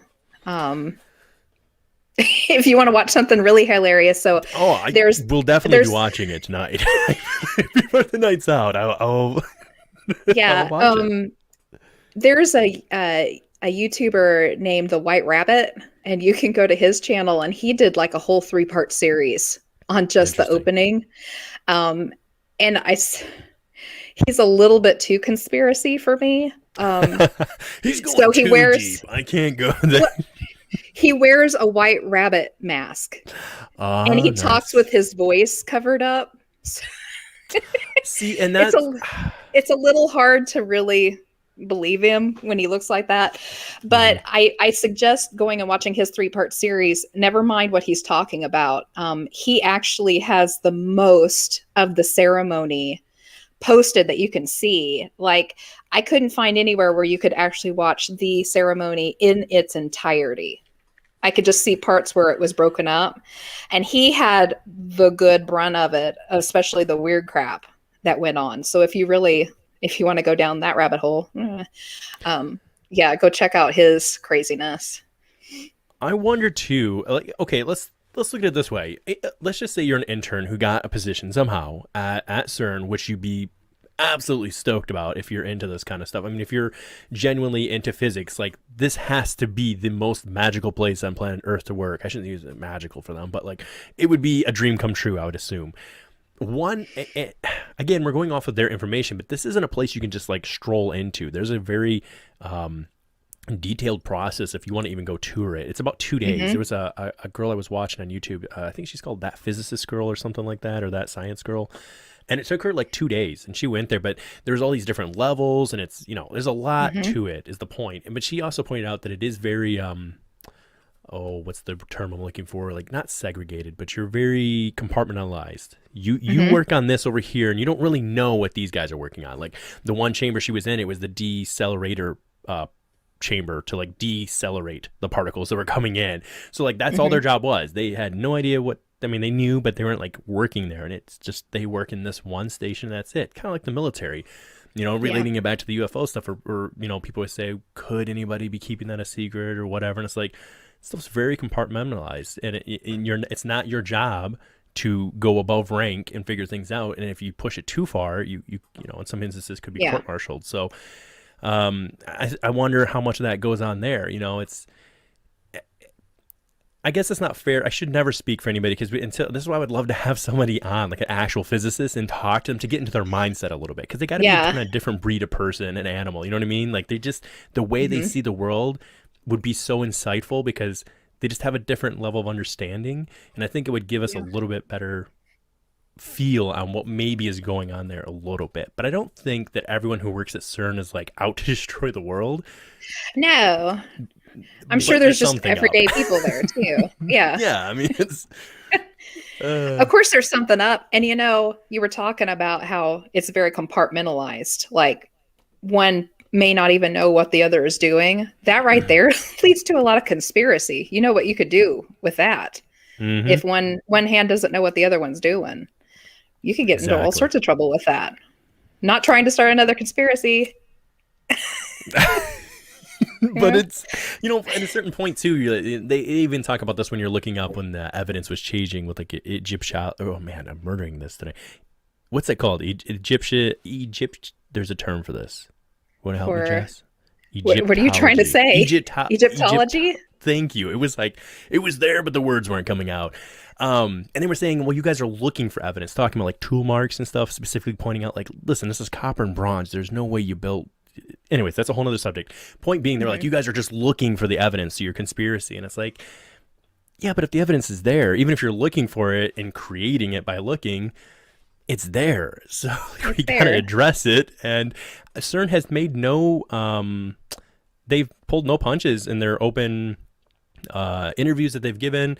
I believe it on their website. I didn't pull up their actual website itself, but they've said that listen, we are trying to open portals to other Hmm. dimensions and realities, and we're trying to communicate. I think one of the interviews that I briefly read about, and it was like kind of off the cuff, and they remained anonymous and stuff, said that when you're opening that door, they're like, we don't know always what we're sending through, and we don't know what's coming in. And I was like, well, that's a very interesting way to put that. That's like, and again, it's one of those things that's like, unless you're an extremely intelligent physicist working with a team to understand the whole process, it's very hard as any individual. So I always try to remember in the back of my head that like it could be just pure ignorance, which isn't a bad thing, or just lack of knowledge on it. We just don't know. And so because of that, we're coming up with these, conspiracy theories that, oh, this fits because of this. And I totally recognize that that can be happening.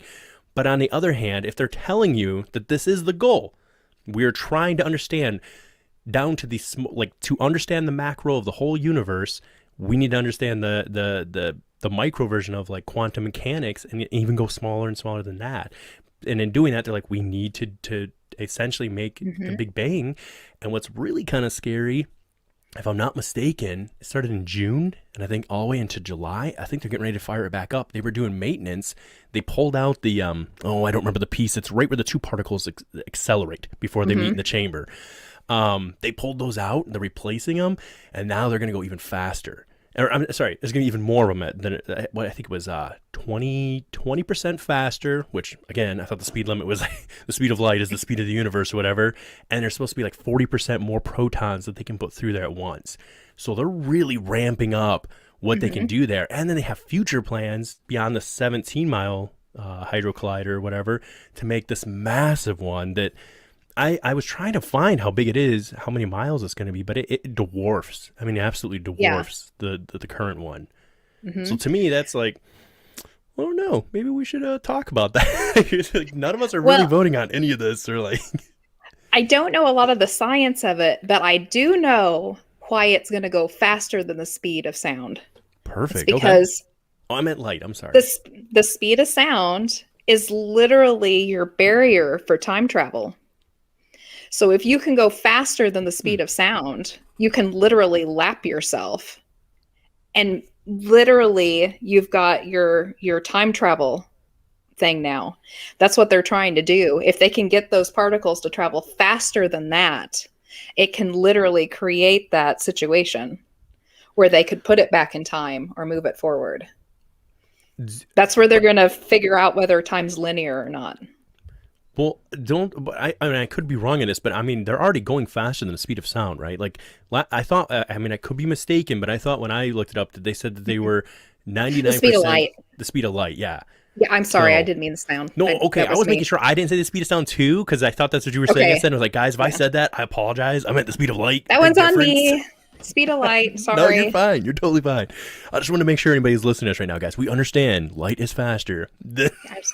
Sorry. It's... I told you I'm not a scientist. I don't claim to be. No worries. Mistakes. Yeah, but you're right. So like the scientists within CERN have really been upfront about some of this stuff, and they're like, yeah, we're going to be doing some stuff that's a little crazy. And some of the scientists within CERN are against some of the stuff they're doing, while some of them are for. There's been some hilarious stuff that's happened along in the years. Did you read up on the time traveling bird with a baguette? No, I didn't. Okay, so this one's hilarious. This is really funny. So back in 2009, the collider shut itself down because of a maintenance problem, which is insane because the way that the collider runs, so the collider is run off of these gigantic magnets. That's how they get the protons to go, right? And they're super cooled. They're actually kept colder than space. That's how cold those super magnets have to be. And if the power shuts off to them, it's done for a while. It takes, I think they said 3 to 4 days for them to super cool enough again to use it. And the system shut down, like power to everything just shut down. And they were like, what the heck? They were supposed to have all these backups and stuff that would stop that from happening, but it happened. And so they started doing maintenance everywhere, and they found this piece of bread in a transistor area just above the collider itself. And it had literally fried out something and shut the entire system down. And they hypothesized that it was a bird because it was a piece of baguette. I don't know how they knew it was a piece of baguette, but apparently that's what it was. And they had hypothesized that a bird with this piece of baguette had flown over the top, and it had fallen down into the station where all the power supply was, and had blown it. This one little piece of bread. And it shut the collider down for a week. This one little piece of bread. Meanwhile, these two scientists actually wrote a paper on it about Hmm. how the collider itself was so against the nature of our universe that the universe itself had sent this time traveling bird to shut it down. It was a scientific paper written on it. You This can is go read it. amazing. It's hilarious. He went all So, Negan. I will shut that down. I will not allow it. yeah. So, one of the scientists was Beck Nielsen, and the other one was an Asian guy, and I'm going to murder his name right now. It's Hmm. going to be fantastic. His name was Maseo. That part I know. Nino Miya. Nino Miya. I can't pronounce You're it. getting no hate from me, so I think Um, you're. but yeah, they both published papers, scientific papers, on why this happened, that this time traveling bird with a baguette had been sent by the universe itself to shut down what basically they saw as a thwart on nature. That's how That's it, that's how against the collider it is. There's a good portion of the scientific community that does not want that collider around, or colliders in general. yeah, no, I agree on that. And to the idea again, guys, I'm gonna murder this because I don't know what I'm talking. By the way, Sonny. By the way, brother, thanks for tuning in tonight. He thinks that Jess should be a honorary, not even honorary. He says you should now be an official doctor scientist. So maybe we can talk to Ben and Joe. We can get you a shirt or something. I don't know. We'll get you hooked up. But yeah, with this idea of them with the colliders, 'cause the colliders have existed for a while, and they've kind of just kept Yeah. building, the next size up, the next size up. Um, with the latest one though, and that's where I'm gonna murder it because like I don't understand it all, guys. I'm sorry, but I'll at least try to share what the little bit I knew about it was that the antimatter that they're creating out of this, they were talking about how unbelievably unstable it is if it gets in contact with matter at all. Now, the thing about it is that that never really seems to happen, and it's so microscopic that like it wouldn't matter. But they were talking about how many, oh man, it was like 380 million or something like that a gram, or maybe it was 380 trillion a gram. It was a ton of money per gram because they were talking about how 1 gram of this antimatter was the equivalent to 10 current nowadays that we have nuclear bombs. That it was that equivalent. Like if something did go wrong, it's over. Like Mm-hmm. it wouldn't be things aren't cool in Europe right now. It'd be like, well, the world is no longer good. Again, in the grand scheme of things, and if we're in this idea that we kind of leave and we come back, or whatever your personal beliefs are and wherever you're at in life, no judgment from me, but maybe one would say, well, they're not that worried about it. I don't know. I do feel like there's a part of me that I get what the scientists say. Well, if we don't push our boundaries, if we had never, set out to sail the dangerous oceans and had risked people dying, we'd never would be where we're at now. If we'd never pushed that boundary, and you're not wrong, but and again, I'm not saying that they're not being safe, but it's just very. If it does go wrong, it would be really wrong. And I think to be clear, though, they said, listen, we're creating so microscopic what's being created right now that we could never risk doing that. Now, that's what we're being told. And again, I think anybody who's into the paranormal, who's into the UFO stuff, who's into perhaps the government control or, the all-seeing eye kind of Big Brother listening deal, will pretty quickly recognize that what we're told is going on and what's happening are two very different things generally. So to each their own and what they want to accept on the story that's being put out there. But yeah, I mean, what are your thoughts on that idea of just knowing Well, that could happen if this I goes south?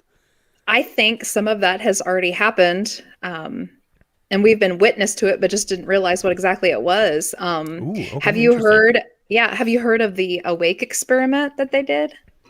No, I Yeah. haven't. So it happened in 2016. Yet again, 2016 pops up a lot for CERN. Some crazy stuff.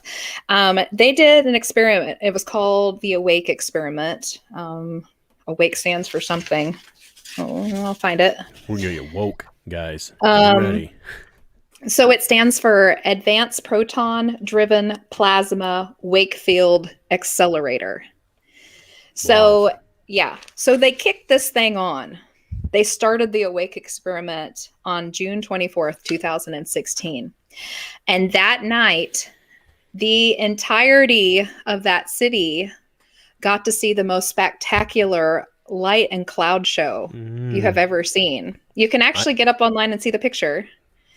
Yeah, it was a portal shaped cloud. It almost looks like the mushroom cloud you get with a nuclear explosion. You know how it kind of comes up in it and then forms out. It happened in the middle of the night. It lasted for a couple of hours. There's tons of photos you can see of it. And the crazy thing about it is that this cloud was lit from the inside, not from above and not from below, but from the inside out. And it's just one of the most amazing photos that I've ever seen. And it happened the day that they started the Awake experiment. And it was basically another accelerator being kicked on, testing out protons and how they interact. Is the picture just called Woke, just WOKE? I don't know. Because I tried to type it in just to see if we could find something, and I'm only finding like, you said it was green, right? And at nighttime? I'll see if I can keep finding it. That's all right. I just wanted to see if I could pull it up because it sounds amazing what you're describing. Seeing if I could find it. It's an amazing photo. So, because I feel like there's one right here. I'll try to share it. Now it just says terrifying phenomenon reported over CERN YouTube. Now again, guys, every time we share this stuff, you never know. It's the internet, right? We never know what we're going to be getting, but I'll try to share this one if this is what you're describing, because it's pretty crazy. Let's see. Here we go. All right. And then let me know if this pops up for you, Jess. I'll try to pull this up over here. Is this the picture? Because that just looks like, okay. I was like, come on. I was like, it was like a little too much on the nose there. I was like, there's no way. That can't be the picture. Come on. Well, I mean, it very well could be. It could be looking up underneath of it. The only photos I've seen is looking at it from a distance. Now, thousands of photos were taken that night. So that may very well be one they were close enough to look up inside of it. I'm trying to find, so... One person put out, Apollo was talking about this, he said, yeah, didn't the CERN scientists watch Stranger Things? 100%, bro. I mean, did they not know? And some have hypothesized, okay, now this isn't Ben and Joe, this is just William expressing an opinion, okay? This is just me.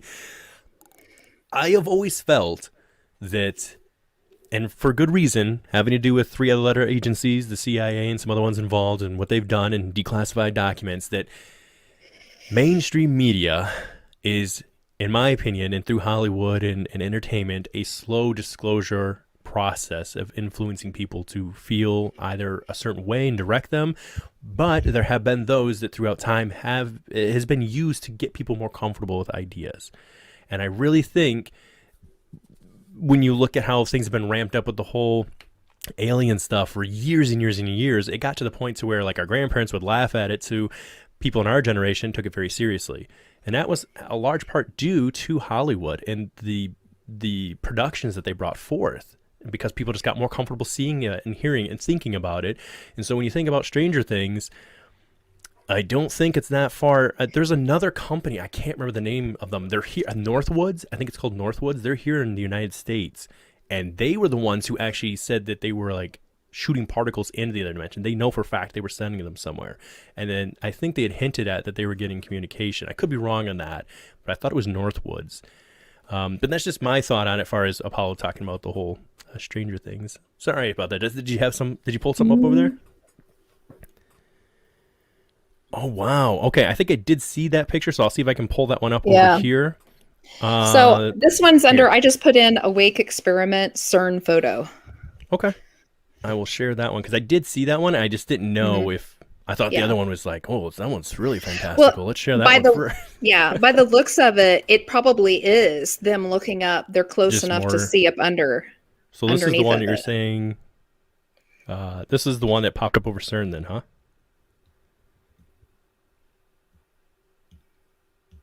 No? Yeah. Oh, it is. Okay, I wasn't sure. You're okay. But that is crazy. So you can see the size of this thing, because look at I mean, is it a storm, though? Like, is it just a storm? It's not a storm. Oh, my God. They That's said so there was no crazy. rain. It was supposed to be clear skies that night, and they said What? what looks like the mushroom cloud underneath Yeah, down here, this started. part. Yeah, so it started forming early in the evening. And Mm-hmm. by the time it got dark enough, this is what they were viewing. They said it stayed around for quite a while. There's lots and lots of photos That's that was taken of fascinating. it. No storm. That's not electricity, they said. They said that was not lightning. That was literally just sitting there. Wow. Yeah, and they were like, "What the hell did they do?" Right? Yeah, because Because that's just they knew that they were starting that awake program that day. That was big news. Oh, they're going to kick on the accelerator. What's going to happen? that's amazing. I mean, it's terrifying in some ways, but that's amazing that that photograph alone is like that's Hmm. a once in a lifetime kind of photo to capture. I would think. Yeah, Dang, but it wasn't a once in a lifetime. Everybody in that city took that that's true. picture. Is it has it happened more Um, than once? Is it? I mean, I know I might be asking a question, but like, has it recurred? that I don't know. If I think that if it would, it probably would be a little bit more well known. And I think it's a little odd that not more people know about it. I ran onto it by accident when Oh wow. I was doing one of my little site. I've told you that on the last. I'm the type that will look up something, and if it mentions something else that's kind of related to it, I'll look that up too, and then I'll look up. That's how I found that. I was looking up some CERN stuff, and I saw this little tab on the side. And I was like, "Oh, what's this about?" And I went and looked at this, and it led to this photo. And I was like, "What the hell is this photo I'm looking at? What does this have to do with CERN?" So I backlogged it to find out where it came from, I mean, and that's if when I these are found it. yeah, because if these are real, I mean, this is unbelievable. Here, I'm going to share it again. I'm sorry, guys, for like going back and sharing it again, but I got to show you one more because like they had a couple other ones at the bottom that were Hmm. posted by some other people, and if they are to be believed to be real, I mean, this is amazing because let's see, as long as it popped up there, there we go. Look at this one. So this was the first one we were looking at was this one, and then this one's like during the day. I mean, I don't. It says it's the same, but that's from UFO. I don't know. Maybe it's not the same. But this Yeah. one, the next one here is just outside of. No, it's not nothing anything crazy. It's just a massive formation. And this is when you need that friend who's like they study clouds. That like that's just their thing to be like explain this. Like, is it Yeah. possible? And they'd be like, Because "Oh yeah, that's a trip to something cloud." And right. yeah, you see those on the third equinox of the when it's humid and yeah, I don't know. Exactly. And you're like, I dang wish, it. yep. I know we've talked about that in our paranormal group before. We wished we had like all these specialists Mm-hmm. involved so we could Mm-hmm. just go to them and be like, "Well, okay, we've got this that's happened. Tell us about it." Unfortunately, that just can't Well, be. So, but doing this, I mean, that's a part of it, right? You're sharing this. They're going to have people who listen to this and might resonate with them, and they reach out to you and they got some information. And I yeah, look at absolutely. I was to say I look at like what two, not even quite 2 years ago when I found Joe and Ben, and it's so crazy now that I have people like Phil and Mark who led to like meeting you.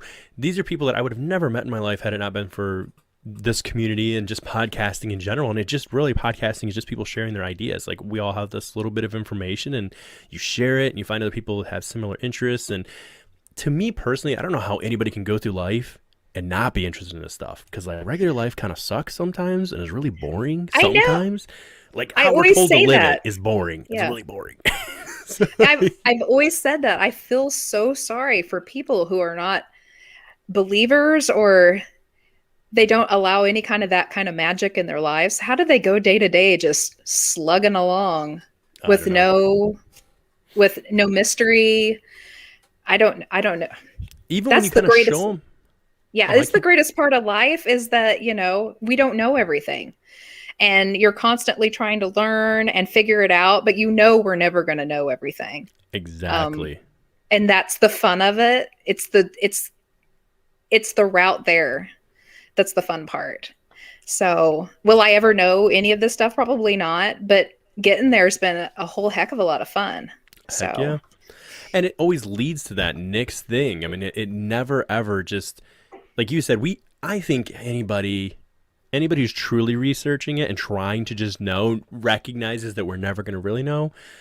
But like you're saying, it's the journey, because the people who all of a sudden are like, I know, I got all the answers, man. I got them. Just subscribe for 200 a year or 200 a month, and I got all the answers for you, kind of deal. Yeah.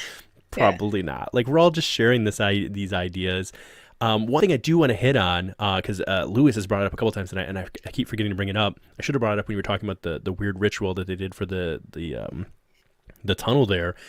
What are your thoughts on Shiva being gifted from India, and of the three gods that she's tied in with and what she represents? I guess we can kind of talk about that for a minute, if you're up for it, and some of the rituals that perhaps have taken place that way even.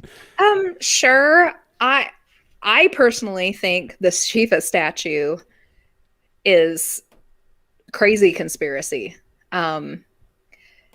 Shiva is the destroyer. Mm-hmm. It's the destroyer of the universe, and it can start a new one too. That's the whole point of Shiva. And they keep telling everyone, well, it's here because Shiva's about the dance of the universe, and we're Look at her, about the she's dance of the dancing. protons. Yeah. And they ceremoniously stuck that giant statue right smack dab in the front of CERN. Mm-hmm. Now, CERN itself actually has a lot of artwork. Oh yeah. All throughout it, represented from all the different nations and the countries and stuff that are involved with CERN itself. But this monstrosity, ceremoniously, and there was a ceremony, got slammed, sat down right in the very front entrance of CERN. And she's the destroyer of the universe. And if you don't want people talking about conspiracy theories, I don't know why you would do that. It does seem like, of the three gods they could have chosen, I don't remember the other two's names, but that was her Yeah. job, her purpose. She destroyed so that the one can recreate. That's the whole purpose of what she does. She destroys the current universe so that a new universe can be rebirthed from that destruction. So why that one? And India's part two. Like, every once in a while, I'm like, all right, if I was a super rich dude, like if I had a ton of power and money, I 100% would do some like pranks to mess with people, just to like screw with them. Like, what could I put out there? Especially if they're like kind of conspiratorial minded themselves, and be like, what could I put out there to mess with them? And maybe that's the case. Best case scenario, someone had a great laugh from it, but it's still weird. It's still It's weird. super weird. I mean, like, because CERN's all about, like tamping down the naysayers and like, Mm-hmm. we're not trying to destroy the universe, and we're not going to do this, and we're not trying to do that. Chill out. But here's this gigantic statue of Shiva, the destroyer, and we're just going to send her right here. But we're not doing Mm-hmm. anything. Why? They could have picked so many different things to have put there. Yeah. Why did they? It's almost as if maybe, if it doesn't mean anything at all, that they're trying to goad people on, just for fun, like you said, like hee hee hee, Perhaps that's the best poke case poke scenario, poke. though, right? Yeah, yeah. I think they're just they're poking the alligator is what they're doing. And the other one I really wanted, and I'll be honest, guys, I had another statue out. And well, first of all, did you see the video in relation to this statue that supposedly came from within? Did you see that one or hear about it? Yeah, the one where the woman was knifed or whatever. They came out in the cloaks, and Yep.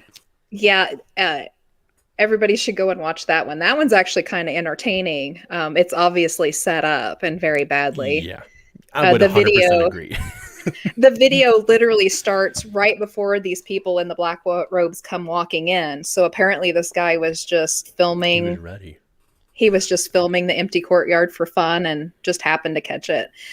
And then these these cloaked figures come make a little circle around the Shiva statue, and one of the cloaked figures throws the cloak off, and it's this naked woman, and she lays down on the ground, and one of the other cloaked people come over with a knife, and it looks like he stabs her while she's laying on the ground, and then you hear the camera person like not scream but kind of yelp, and they go running, and then you hear him yelling, oh fuck, oh fuck, oh fuck, but in a very poorly done way, and then it Yeah, it shuts was like, off. you could tell. It Yeah. wasn't a legit, like, I feel Yeah. like when you're in shock, there's those real moments where we've all seen the videos of people videoing something terrible happening, and it's pretty genuine. And like, and I feel like that because the video ends like really quickly too. But even if it was just a joke, my only point to this would be, I would have to assume, right? We all know what that can do to both you and I, but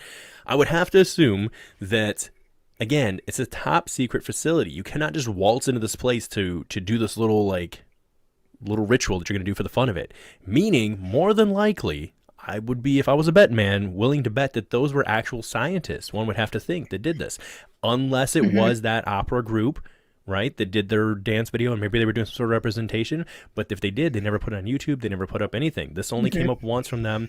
Again, this is where it goes back to like, all right, maybe these guys do have jokes. Maybe these physicists are like pretty chill and like this will be funny if we do this.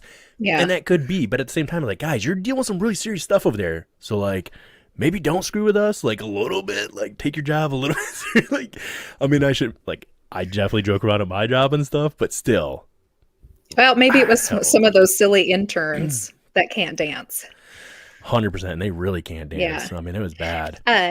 They did actually say, I was reading up on some of CERN's reactions to that video, and they did say over and over again that where it was filmed from was inside an office at CERN. So they were Really? sure that, yeah, they said themselves they were sure it was an inside job, that some of the people there apparently got a little too jokey that night, and that it was going to be investigated internally. So even they said, we're pretty sure our own people did it. Somebody got slapped. Someone got in trouble, probably. Yeah. I'm sure whoever's office that was probably in trouble. Yeah. No doubt. Yeah. But that one's a silly video too, if y'all want to go watch something funny. No, it's pretty short. This is an interesting one. This was I noticed one of the comments here was that they wanted me to pull up the symbol for. Oh, again, the 666. Are people grasping? Are we overdoing it with the 666 thing? Are we reading too much into it? I don't know. Again, to each their own. You know, some people take that very serious, and some people don't. But this is their symbol. I mean, it's not hidden. It looks like it's kind of all over the place. Like, I know the story on how they got this logo. So originally, the logo was supposed to be a representation of the collider. Okay, that would make sense. Like in this picture, where it's the intertwining, essentially. Would that be kind of what's going on? That's supposed to be a proton, an atom. Okay. So I can't remember where I saw that, or I tell you to go show the picture. But the original logo was literally, it looked like the collider. So it was a circle in the middle, and then there was little offshoots coming off of it, almost like a little kid's sun would look like. Okay. But the problem is just the kind of the way that it was set up, it looked too much like a black hole, they thought. And they didn't want to put that out there. That's what they said. We were like, we didn't want to put a black hole looking thing out there. We don't want that on our name. 666.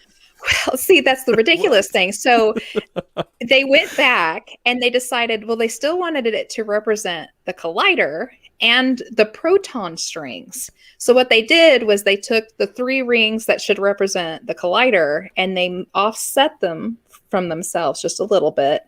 The tails represent the collider.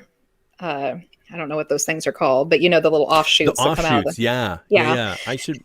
And they also represent the tails of the protons. So they let them curve just a little bit, and they offset them so that they would sit like that. And then they left one more tail for a proton there. So then you've got that. Well, I can't imagine they were so upset because the original one looked like a black hole. Well, now it looks like 666. It really does. Okay, so what I'm going to do is I'm going to share one more photo because this will give a great. I mean, you did a great job, anyways. But for anybody who might be looking at it, I'm going to share one more image because this kind of gives an idea of what you're talking about. For as how I mean, and again, what if that is what they were doing? Like, what if they were literally just trying to do it that way, and it ended up being 666? I don't know. Yeah. But this is essentially what you're talking about here, right? Because like, if you look into it, and there's even more down here, and they were really small, but essentially because they kept making each one, and that's the symbolism plus, like you explained very Hmm. elegantly. But that, I mean, I guess I get it. Still weird, but I get it. If that's I think they just fudged up their previous fudge is what they did. It's like no matter what they were maybe going to do, they were going to fudge it up. So you might as well just leave it. Now they've got 666. Or it could just be whatever they came up with. Somebody was going to see something in it. yeah. They're going to see what they want to see. Correct. Yeah, but like this is a good point that that Sunsaber brings up here. Why would the number 66 be plastered all over our kids' cartoons and Cartoon Network? I was like, dang glad my kids are not being brainwashed by this crap. True, I believe that even I can't remember which Disney movie it was. Walt Disney had that, and quite a few of his, and it's pretty plain as day once it's pointed out. Like, I mean, initially when you're going through stuff, you're like, yeah, whatever. And this is where you kind of need someone. I know that some people in the chat and whatever in the group may not, we're a collective group of different thinking free people, and we all got different opinions, but that's where you almost need someone who is occult minded, like, to come on and kind of talk about this stuff, because sometimes if we just don't have an understanding of it, now granted with the 666 thing it's pretty straightforward and whatever, but sometimes some groups use that more as like something that you might put up. I think Lynn did a great job explaining this one time. She was on here at Joe and Ben, and she was talking about how there's different occult things that are used that freak most average people out once they hear the word occult. And they're like, oh, yeah, for me, that's like, how you put up a picture of your family to make you feel better at work, or like a flower. Like, I use this stuff around me to make me feel comfortable. Again, we got to, everybody's got their own walks of life. But I do think it's sometimes interesting that, like, okay, some of it could just be that. It's lack of understanding. But then sometimes maybe it's not. Maybe it's a little bit more. And it's very weird that is the logo for your company, for everything. And you flat out said, we are trying to open these portals. I know this is maybe jumping ahead a little bit, but what were your thoughts? Like, if we go into, again, everybody, you got your own way of believing, that's totally fine. But if we use the Bible as, say, whether you believe it as a whole or as a great history piece or whatever, however you might look at it, in the book of Revelations where it talks about, and I can't remember the exact terminology, but something along the lines of the god Apollo rising from the abyss to be the destroyer. Do you think that there's any weird tie to that? Since how would somebody seeing that vision at that time describe it? If we know they're down on the ground, that's currently where they're at. It's really close to the original temple of Apollo. Do you think there's any correlation there? I mean, is that too far of a reach? Are we just stretching for something that doesn't exist? A correlation to what exactly? What are you? Oh, so in the book of Revelations indicating that the god Apollo, well, that there would be the rise of Apollo from the abyss and it would destroy the earth. It would be part of the end days. So part of that process, essentially. Oh, portals have been around long before biblical times. I think I myself, I'm not really big on the Bible because to me it was written by man, and the history was often written by the victors or whoever wanted to be the victor. So I don't lend a whole lot to what it says in the Bible historical wise, but there is a lot in the Bible that lends to, well, like you said, portals and UFOs, and this stuff's been around for a long, long time.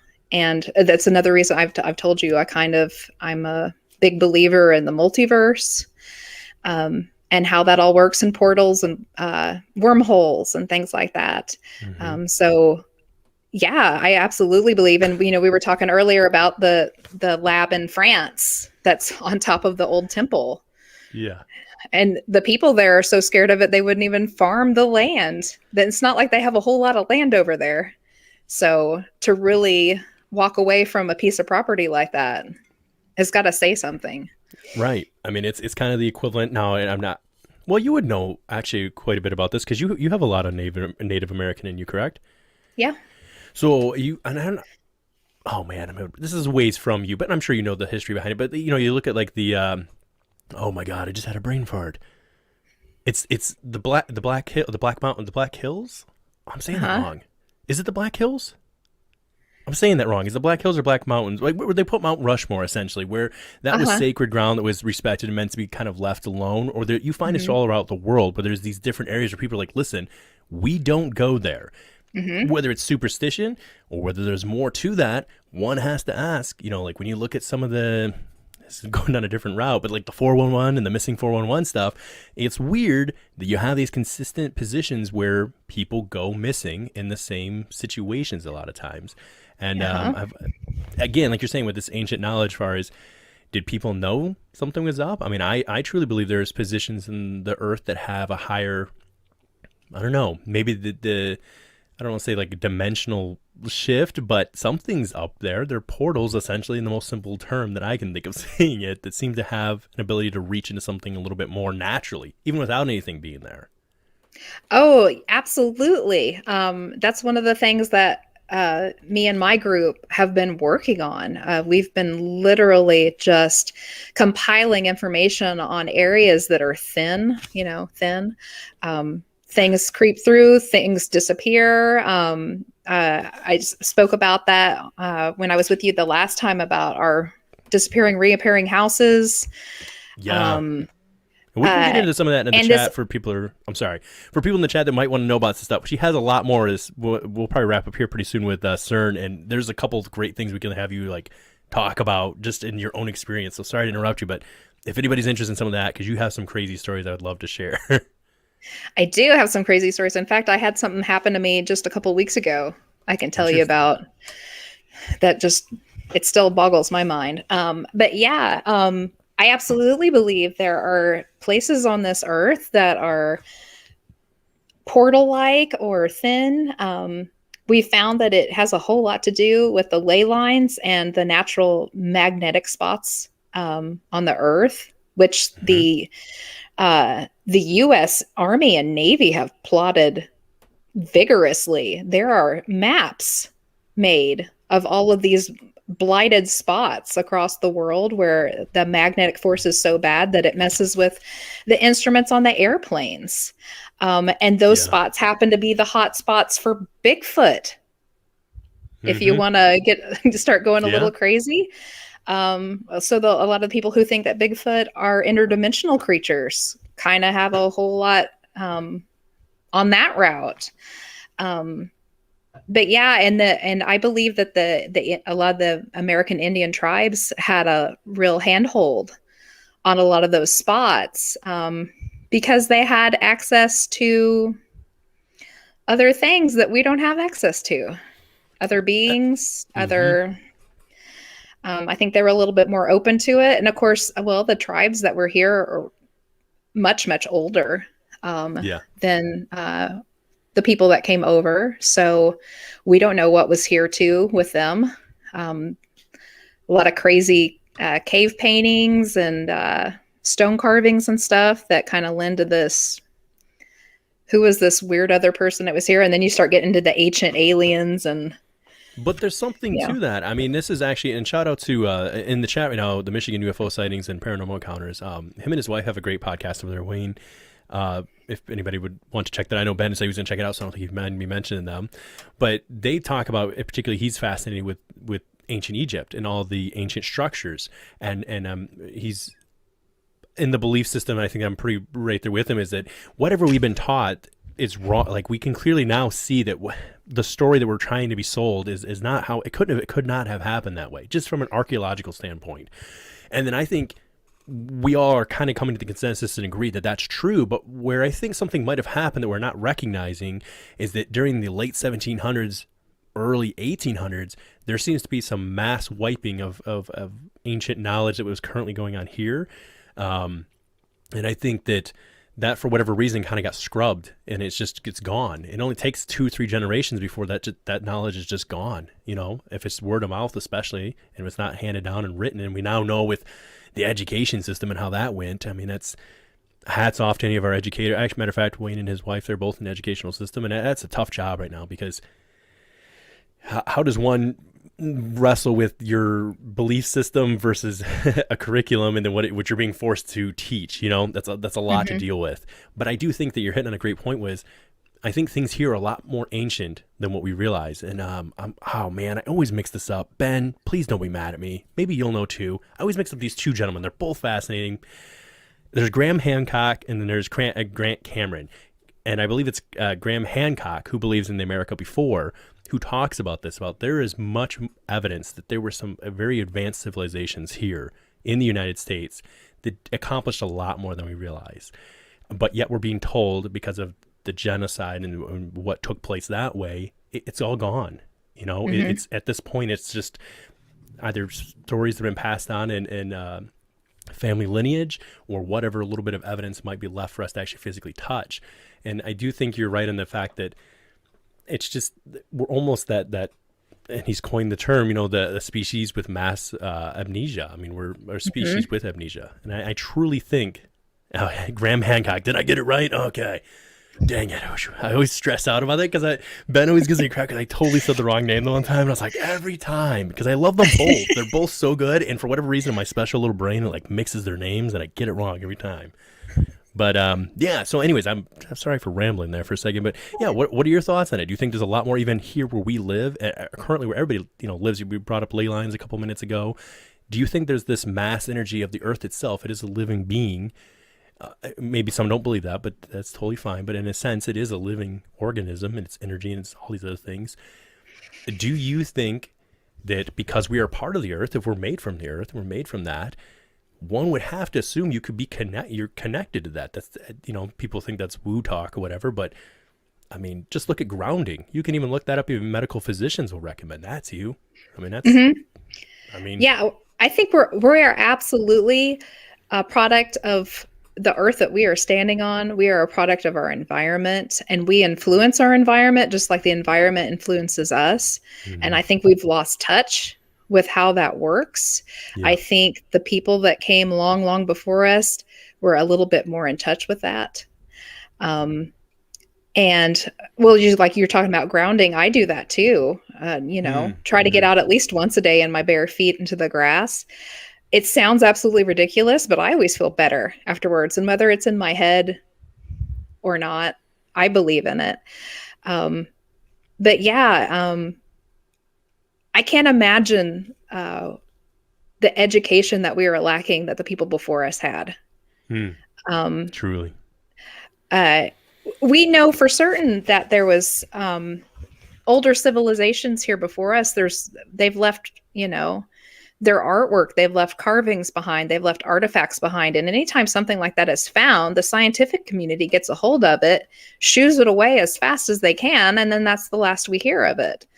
Um, and I think it's sad that the community is like that. They're holding on to what they think is right so hard that anything that might puncture that has to be put underneath the Mm, rug. yep. Um, we actually had something like that happen really near us down in Oklahoma. Someone had found an artifact in the river just outside of Tulsa. Um, and I can't remember exactly what it was, but it pointed to being, I think it was Roman. It Really? was, yes, it was something Roman related, I believe, and old Roman. Something that shouldn't have been able to be here. And it was down inside rock. It wasn't as if it was something that somebody brought with them and dropped. It was, some coin that they had, and it wasn't a coin. It was something. I think it was some kind of a tool or something like that. They found it in the bedrock by the river in Tulsa, and Wow. they automatically, called the nearest university and, oh, we'll take it from you and see what's going on. And then, weeks and weeks later, the guy was like, called him up and was like, hey, what did you do with that? Or what have you figured out? And they were like, oh, it was nothing. It got Hmm. thrown away. It wasn't anything. Yeah. And yeah, we're like, That's, yeah. oh, sorry. I was to say, well, and I could, man, now if I say something, guys, now I'm just off the top of the dome here, but I could have swore, I read something a while ago. You just triggered an old memory for me. I could have swore they found archaeological evidence in the Grand Canyon of Egyptian pottery. I could be Uh-huh. wrong on that, but is that right? Did that happen too? Yeah. So I mean, at a certain point, you've gotta say either, and I know ancient aliens, whatever people, love hate relationship with that, and it's neither here nor there, I guess. But one could have to at least say there was a form of communication or transformation of at least information, so that you're replicating that same process of making something, here in the States, or at the time, I'm sure it was located a little differently. But there's no way that should be found, talked about, written about, and it not be a big deal. And yet I feel like every time we bring it up, we're like, yeah, that totally happened. But it's like, where's the like study on this? Why is this not changing everything that we know? And that's just one micro thing compared to, like you're saying, around the Mhm. world, the evidence that seems to indicate a lot more was going on. One closing thought really quick though with the with CERN, Lewis, I'm going to go back and find your comment here. He was asking a question in relation to the dance. Lewis, if I don't find it, put it back in there. He brought up a question. He said something along, oh, here we go. What was the cosmic dance? I actually said what it is representing earlier. Do you remember what the cosmic dance, what he's referring to there? Is that one? So the Shiva statue um, Oh, okay. is supposed to, this is what CERN said. The statue itself being there is supposed to represent the cosmic dance that Shiva was in charge of, the universe and how it works within itself. That's the cosmic dance. Okay. And then it was supposed to also signify that CERN itself, because they were basically creating dance with the protons. That was a cosmic dance, so that they Okay. could learn how the universe works. That was their excuse for it. And then he was saying too, though. Let's see. He says something along to the indication that 66 is the rotation of the colander. So, if that's the rotation, like how they represent each other's her dance, and then they have the dancing with the particles and all this stuff for the protons. But he was saying if that's the symbolism, this is what he said at least. That's why they said there was a portal to hell. So, do you know if that was something they actually came out and said? There's been 1,000 things said about it. It might be, I don't know. Well, it's like I said Hmm. before. So like the original logo was supposed to represent the collider, and then they thought it looked like the black hole, so they just Okay. turned and moved some of it away from itself, and then it just happened to look like the 666. So yeah, Yeah. it's still supposed to kind of represent the collider. And then I told you they curved the tails a little bit, so it Mm-hmm. was like a Yeah. proton tail. So it was supposed to be kind of like a conglomeration of the collider and the protons. And then, which is which is interesting because this is right here. This is Wayne. He's actually, I believe, a science teacher if I'm not mistaken. But that's what he's saying basically is that look at the carbon atom, which all living things are, equals 6 protons equals 6 neutrons, 6 electrons, which equals 6 6 6 6. So hey, science, bro. Science ooh, is tight. We can't argue with those numbers right there. So like I said, I mean, that's where, again, when you think of how people get very touchy with the number 666, but then like in science, if that is the thing that represent of all things that have life has it in there, I don't know. You know what I mean? And I always get nervous about it because, Victor's right history. If you can make people fear something that actually should be connected to us. Now, again, I'm not, settle down in the chat there. I'm not trying to say I'm like a devil worshiper or anything like that. But what I'm saying is that if you can influence people enough to be fearful of something that we should actually be a part of us, then you would never have their concern of them ever even trying to research it because they won't even talk about it. For instance, mushrooms in general, or psilocybin, or wait, I get this word wrong every time. Do you know which word I'm trying to say here, Jess? I have no idea. It's like it's microdosing of mushrooms, like the effects of that. It's a Okay. psychedelic reaction. So the point being, with the war on drugs, it made people entirely fearful of anything to do with any of that. Weed could even, any of these things that are actually kind of natural here on the earth that perhaps work very well with us, was put out as a very fearful thing. So people were nervous to even talk about it, let alone actually research it and understand it. So all I'm asking is, like, do you think that there's a chance that people have made people extremely fearful of just numerology or certain symbols without actually understanding and delving into the full history behind it? I'm not saying that that's the case with the 666 thing, that it's an all good thing. I'm not, whatever. I guess what I'm saying is I'm kind of ignorant on it in some ways. So it's interesting that it's such an evil thing, but then from his stance, he's saying that almost all life has those numbers. That it comes out to that. So that's weird. That's a weird correlation to me, I guess is all I'm saying. Well, That worked out that way. it's happened numerous times throughout history, that disinformation kind of way of doing things. The Catholic Church is horribly bad at it. Yeah. trying to, oh, I mean, with science itself, they for years there was an entire, time period where they spent trying to discount all scientists and to say that they were, Hmm. Satan. And so yeah, it happens all the time. And they're proud of it. It's kind of crazy. um you could go a whole bunch of ways on that. What you could say, what if we were never meant to understand the science of it, and this is the universe's way of trying to get us to stop? Maybe this is our own destruction. Yeah.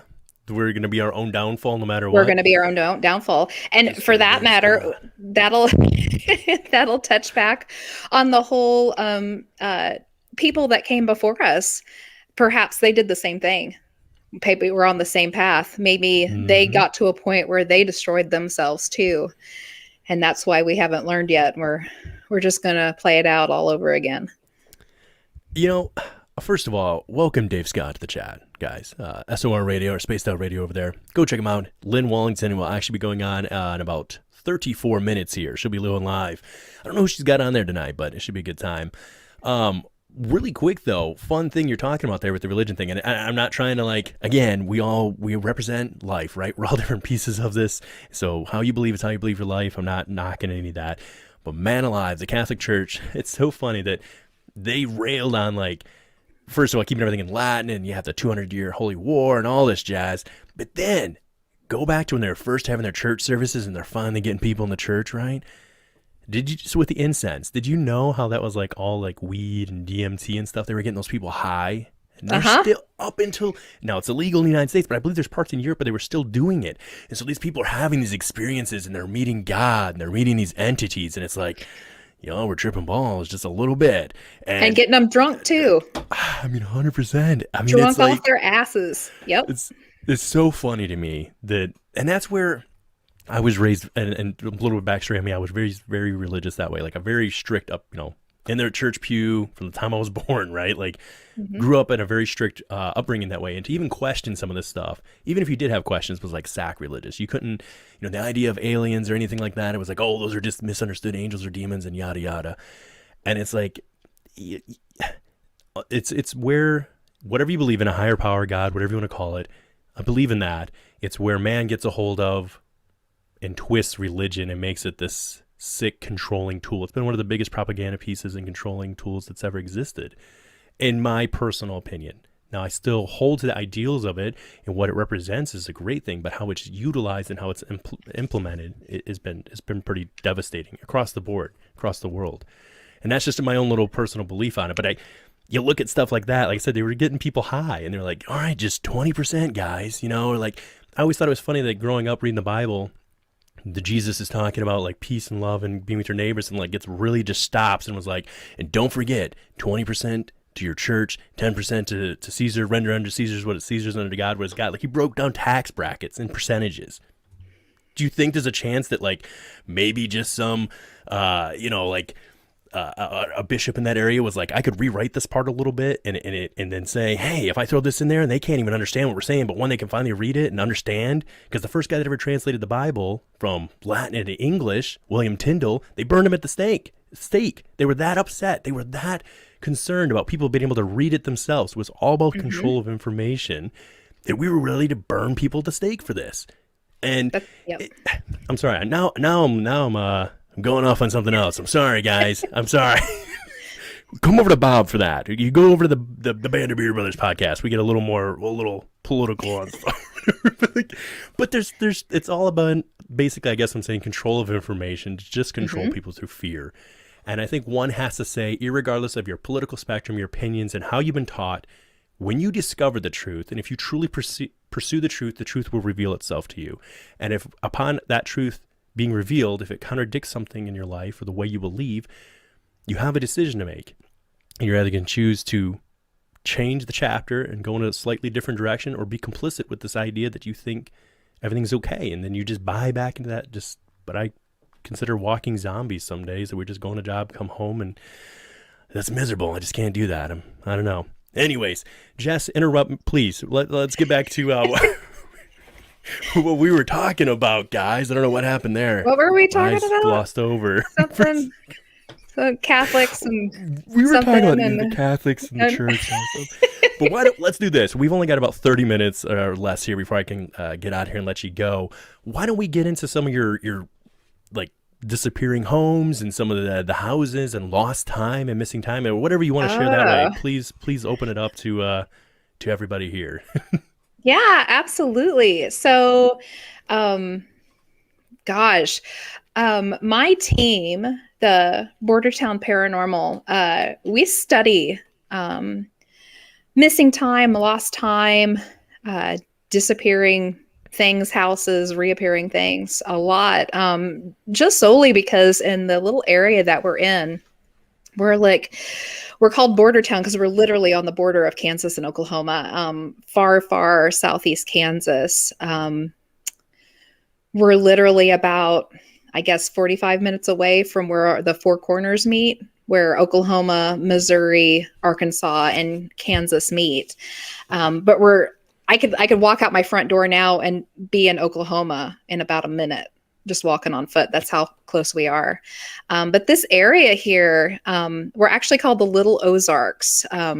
Most people hear Kansas and they think really flat, but we're actually in a very hilly, not mountainous, but getting close type area, and it's all sandstone based, which is full of quartz.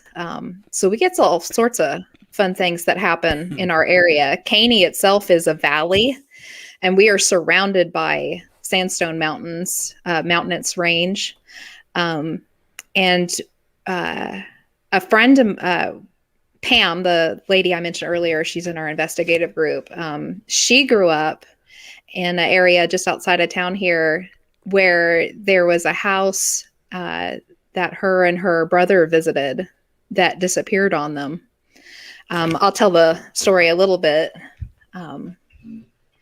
So when she was little, her brother collected beer cans because he liked to try to get all the different labels.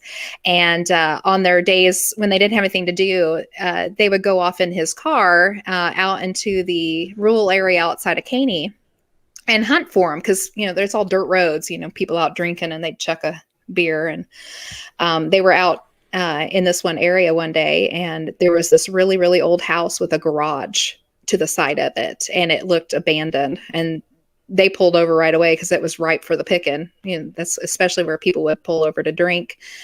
And she said they pulled in there, and she headed off towards the garage first because she thought that'd be the best place to see. And she walked in, and she said she automatically didn't feel right about the situation. And she realized in front of her was this circle of animal bones and skulls, like purposely placed in a circle. And she automatically thought, this isn't right. I don't know what I'm doing here. And she went to go turn around and leave. And she heard there was a second story to the garage, and she heard somebody walk. And she flipped out because she was like, oh my God, there's somebody here. And there's a ring of skulls. I'm not supposed to be here. And she turned and run. Her brother had seen it also and had snagged her up, and they hopped back in his car and took off on down the road that they were on, and pretty soon realized that it was a dead end road and realized they were going to have to turn around and go back past the place, and were just as scared as they could be. And so he ended up just revving it and going as fast as he could because they didn't want to. But she got her gumption about her just right before they went past the house, and she just decided to take a peek. And when she did, she realized that the driveway into the house was now covered with a fence, like a full-on fence. There was not a gate there. It was fenced off, and that the garage in the house was gone. It was just a pasture now. Flip them the heck out. Yeah. So later on, she came back with her brother because they were going to try to find it again. And they couldn't even find the road that it was on, let alone the driveway or where the house used to be. Meanwhile, years later, after I think it was just after she had graduated high school, her and her friend were out driving those roads because that's what we do around here in the rural area. You know, you just go drive the roads and drink like idiots, And you drink. and you drink. And they were just driving around for fun. And she said she looked over, and there was that house and that garage and that driveway, and Really? there was no fence over it. She made her friend stop, and she looked all the way around, and she was like, absolutely, this is it. This is the house of my nightmares. And they took photos of it and went on about their business. And they decided to go back out and look at it one more time a week later or something like that. And when they went back out, it was gone again. It was just the driveway with the fence. Now, the crazy thing about it is when they got those photos back, because, you know, it was back then when you had to send them off and wait for them to come back. Those pictures weren't in there. They were just missing. So now, if I'm understanding the story correctly, it sounds like this thing is fading in and out of reality or crossing of dimensions, I'm going to word it, because you're having what kind of timeline extrapolated? This sounds like over a course of maybe a couple years. So I'm guessing her age when she first saw it with her brother when the initial thing happened. I think she was in her very, very early teens, or maybe even just a hair before that. Okay. Was her age. And so then the next time she was involved with it with her friend was right after high school. So it was probably a good 10-year gap right there. The crazy thing is that we found it. We found the spot using Google Earth. Interesting. Because the foundation is still there. We tracked it down, and my mother grew up not even a half mile from this spot. And I went and asked her, I was like, do you know who used to, do you know anything about the house that was here? And she goes, oh yeah, that was old man so-and-so's house. And she was like, but he died when I was younger, and they tore that house down right after that. And she is in her very early 60s right now. Interesting. So yeah, and you're not, I mean, this isn't one of those things that's like, oh, well, I've never heard of that before. This seems to be something, it's not super common, but it's common enough that we all seem to know somebody or know a story that's similar to this, where you have these instances where people are passing by something and then and they're like, oh, no worries, I'll check that out later, and they come back and it's gone. Have you ever asked her out of curiosity? See, now what's weird about it is you're saying that it says the Google map says there was a location here with this that looked like this, right? Mm-hmm. So maybe it couldn't be a false memory or like a screened memory. I don't know. Are you familiar with those too much, right? Like screened memories. Yeah. So I mean, because I almost wonder with her if she's ever had any other experiences in relation to UFOs or aliens or anything like that, because it'd be interesting to know if she's having this like, oh, I'm seeing this place, but it isn't there kind of deal. I mean, you have to remember that her friend saw it too, and then didn't see it. And so did her brother. But your question about her, yeah, she's seen many, many things in her lifetime, as have I. We're just those kind of people. I think I think anybody can be that kind of people. If you've seen something and you latch onto it, instead of doing I'm going to pretend like this didn't happen. Yeah. And things like that don't happen, I'm just going to move on with my life. If you're actually curious about it and go after it, and I think then it's a snowball effect. Once you've kind of opened yourself up to it, it's more willing to just be there in your face. Yeah. But yeah, I was going to say that when we found that spot, we use it as a base of operation now. We check in on it a couple times a year. It's a hot spot. We have a lot of things that talk to us through it, using different ways, using Estes method, using rods, using an ovulus. The most insane things are spoken to us through this, and it never seems like it's the same thing. And it always calls, no matter what it is we're speaking to, and we've never quite figured out what these things are, what these entities are we're talking to, they always call Pam a traveler.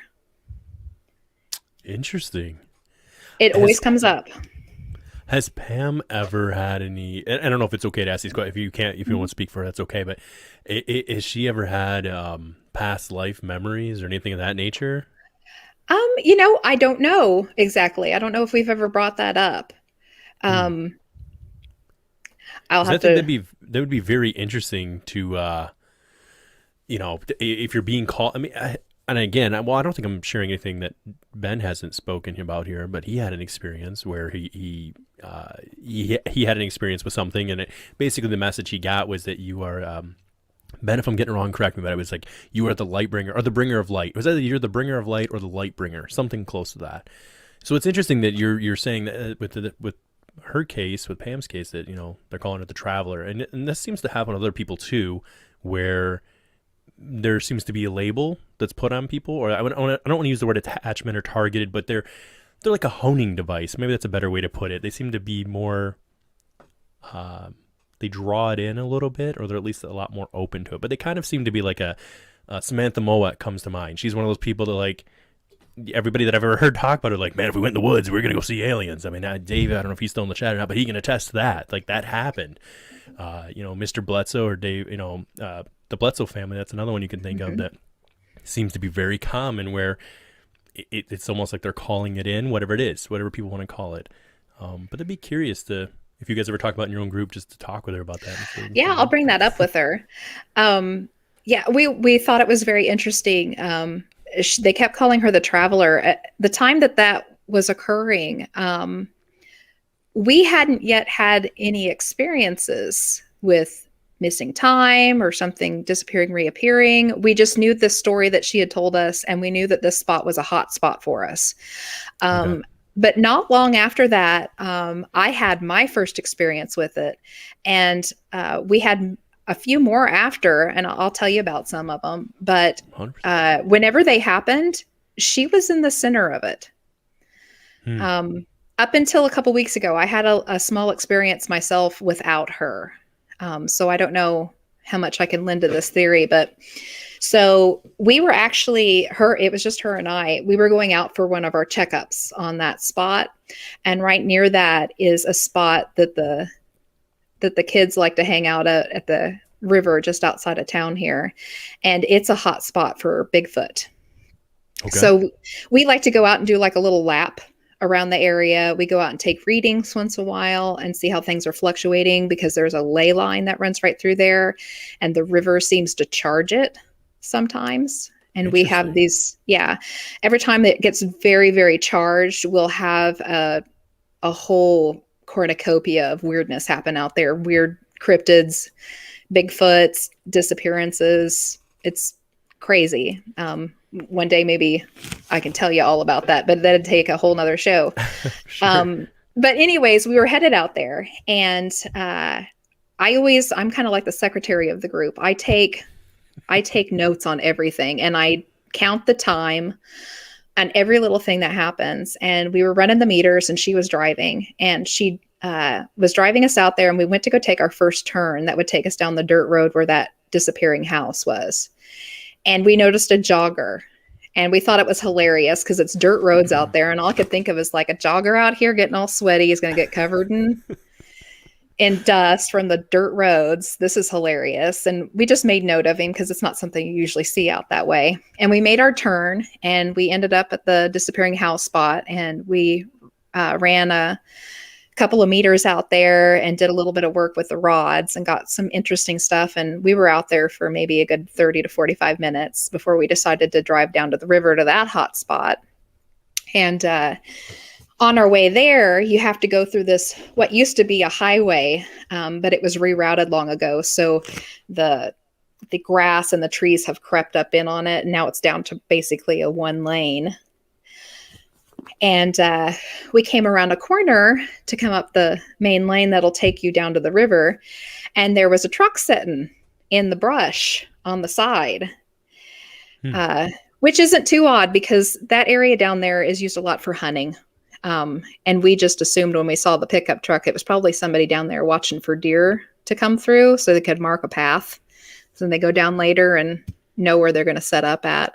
Yeah. Um, he didn't look at us when we went past. He was looking dead forward, and we came in front of him and then up the side of him. And he never once flinched or moved. He just looked dead straight forward.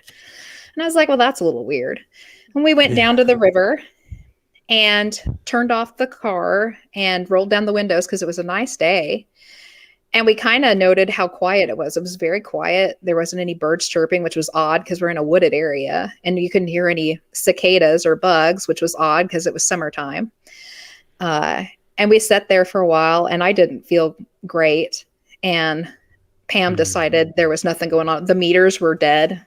They weren't reading anything. And we were like, oh, there's nothing going on. We sat there for maybe 30 minutes and started getting hungry and thought, let's finish up and we'll head back in town and go grab some lunch because it was about lunchtime. And so we made a circle and headed back out that same road. And if that damn truck wasn't still sitting there after 30 minutes with the same guy sitting in it in the same position, and he did the same thing he did before. He looked straight forward like we weren't even going past him. I didn't even see him blink. And it gave me the willies. And I was like, let's get the hell out of here. I don't know what he's watching. Yeah. But there's no deer passing through here in the middle of the day. This is something he should have done early in the morning. Let's go. So we headed on out and we got past the place where the house disappears at and got back to our original turn where that jogger had been. And that jogger was still there about 20 feet down from where he was when we first saw him, headed in the same direction. Wow. And that time, Pam was like, what the hell is he doing? Was he doing just laps back and forth? You know, she thought maybe he was just running up and down the same path and we just happened to catch him in the same area. And she brushed it off. And I was like, whatever, let's go. I'm starving. And we ended up back at her house, dropped off meters and headed up to a little cafe in Caney and sat down. And I had all my notes there and I was going to sit down and work through them while we were waiting for lunch to come and kind of make some notes and get them set up right. And I realized that we had extra time.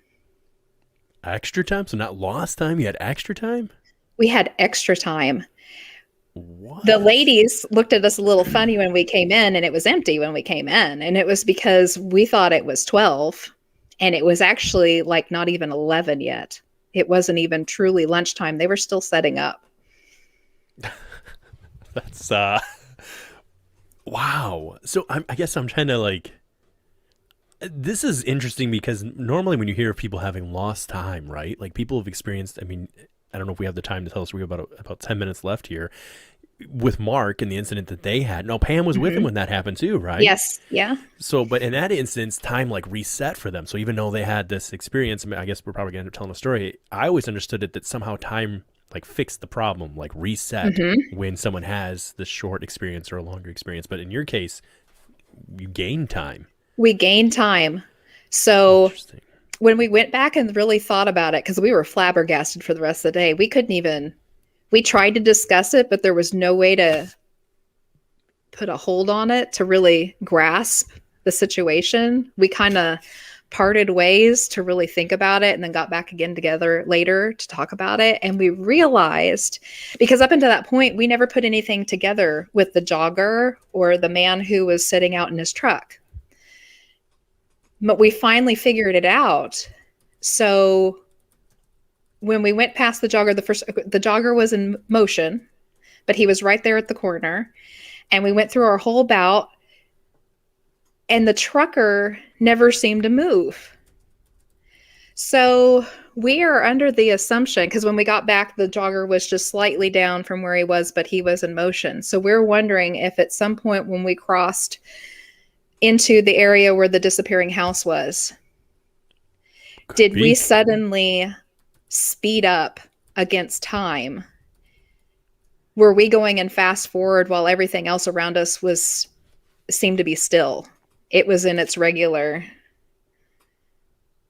because that truck driver never made any notion of us being there, of us being passed. And it was dead quiet while we were at the river. There was no birds, there was no bugs, there was no wind. It was Right. just dead still. And I think for anybody that's ever been in nature at all, but especially when you get really out there in nature, I mean, that's just not the case. If it's dead silent, something's wrong. You know, Exactly. there's gonna be a Bigfoot sighting or something's Hmm. gonna happen if it goes quiet. Now, I would have a question for you because I'm not familiar with the equipment and how it works. If you pull that equipment out, is there a general base reading it should always have? Does it pick something up? Yeah. So, well, it depends on which meter you're running. So, like a K2 meter, it's a basic start from zero, moves up, and it's set at zero, so it wasn't picking up any EMF. Okay. Um, we had a regular, I think we had 2 or 3 meters running that read EMF. We like to do multiples because not all of them read the same way, and it's nice to Right. have an all across. All of it was just flatlined. Even the ovulus, an ovulus has a dictionary of words within it, and it's supposed to pick up EMF and spikes in the going on around it, and it transcribes it into whichever word it chooses from the dictionary, so it can kind of talk at you. I found that the words don't actually match up very well, but it does very well uh, reading signals in the area and will pick up on activity. Um, More often than not, I get words out of it that aren't in its dictionary. So that's why it's one of my favorite meters. It's a little crazy, but even that read nothing. Now I will say the meters were working when we were at the disappearing house because we have notes from it. But we never got anything after that, and we're wondering once we passed that house, did we go into some kind of like? It reminds me of Spaceballs when they went to Plaid. You know what I mean? Yeah, well, that's what Tammy even kind of brought up. She said that she was like, "You guys probably look like a ghost of the jogger in the truck." Exactly. Like, how fast were we going to have gained that much time? It was as if, in order to have done this in that time, we would literally have had to driven out to probably where the jogger was and driven straight back into town and straight to the cafe. Because we literally left out just a hair before 10. So we literally would have just been straight out and straight back. So you're saying at least that's like an hour, rough, right? Give Yeah, or take. or right around an hour, a little hair over is what we gained. Very interesting. Which is like, and I know we only have about 4 or 5 minutes left here, but if you want, would you be open to telling the story with Mark and Pam and that one? Because the reason I think it's so important is because this correlation that you have this missing, well, you've gained time, Yeah. whereas with Mark and them, what happened to them essentially that day? So I'll make it quick. We were the four of us were investigating a retirement home, uh, and it had been shut down for quite a long time. And when buildings are like that, we tend to send a couple people in just to take base readings and to check for dangerous spots, maybe where floors are messed up, looks like ceilings falling in, just to give a baseline general air, what's going on inside. And Mark and Pam went inside together. Now, Pam was in a wheelchair at the time. She was having some problems with her leg. Yeah. So he was wheeling her, which actually works great for us. We actually don't mind it when she's in her wheelchair because she can hold all the equipment. It's great. Yeah, we call her like the Ecto One when she does that.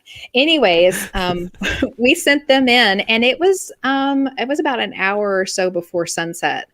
And Mike and I, the other investigator, we stayed out of his truck and was prepping equipment for that night because we knew there wasn't electricity in this place. So we knew we were going to have to run a lot of stuff off of batteries.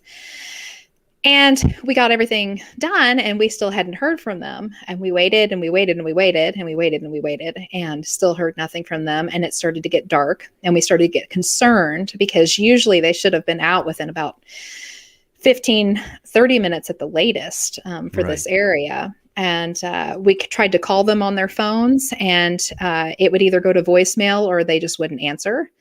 And we got really concerned then. So we decided to grab the flashlights and head in and see if we couldn't track them down. And when we walked in, it was a long hallway. It was 3 hallways that came off of a main hub, is how it was set up. And we got into the end of the first hallway and looked towards the hub, and they were literally just coming into the hub as if they were walking on the same hallway we were. And I yelled. I was like, "Hey, what are you doing?" And they turned around and said, "What?" And we were like, "We were worried about you. What have you been doing?" And they were like, "Well, we're taking the readings like we said." And we were like, "Well, it's almost dark. If we don't get started soon, we're not going to get this investigation done." Right. And they were like, "What are you talking about? We've been in here for like 5 or 10 minutes." And I was like, 5 or 10 minutes? I was like, "It's freaking dark outside. It's been over an hour. We've been waiting to hear from you, and we haven't been able to talk to you." And Mark had said that exact moment, he thought I was full of shit talking about it being so late. And he turned to look because it had some pretty big windows in this place, especially near the hub where the nurses station and stuff was. And he said he turned and looked, and what had been dark just a moment earlier, was light earlier, was perfectly dark. Yep. So, I mean, honestly, it's so crazy.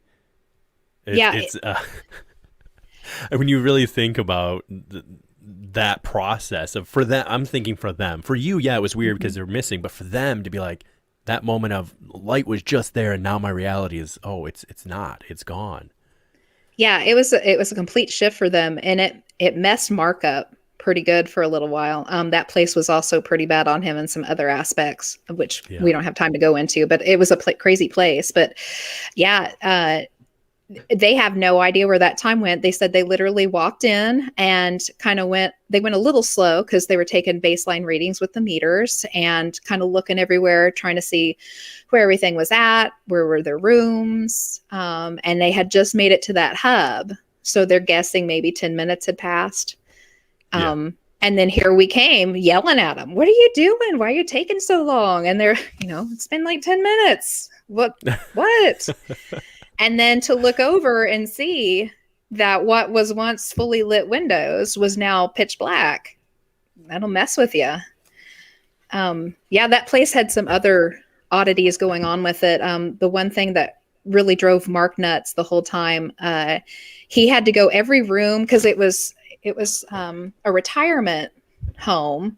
Every room had those little dispensers on the walls that would automatically shoot out the little deodorizer once, to kind of keep it smelling fresh, I would suppose. Yeah. Now, this building hadn't been used in like over 5 years. They had literally just walked out on it. And those ran off of batteries, and they were still running. How long had this place been shut down at this point? I mean, 5 years. Wow. 5 years. Standard batteries, like not standard batteries. And it was it got him first. It scared the bejesus out of him. What it did, he was in a room taking a baseline reading and walked past one, and it shot at him. It still had deodorizer in it, and it wasn't one of those where it's triggered by motion.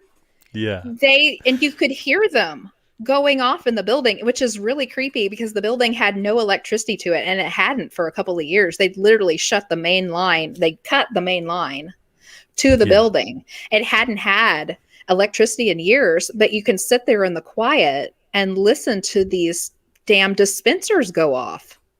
And Mark literally went into every room he could get into where he had found one and pulled the batteries out of it because it was driving him insane. He was like, "How the hell do dispensers you can hear them. They're dispensing like once every 15 minutes or so. They spurt, and there's one in every room, and they're all still going after 5 years. How do they even have deodorizer still in them?" Yeah. And that was another oddity. We thought, is that part of this place? Is it living in its own bubble? Right.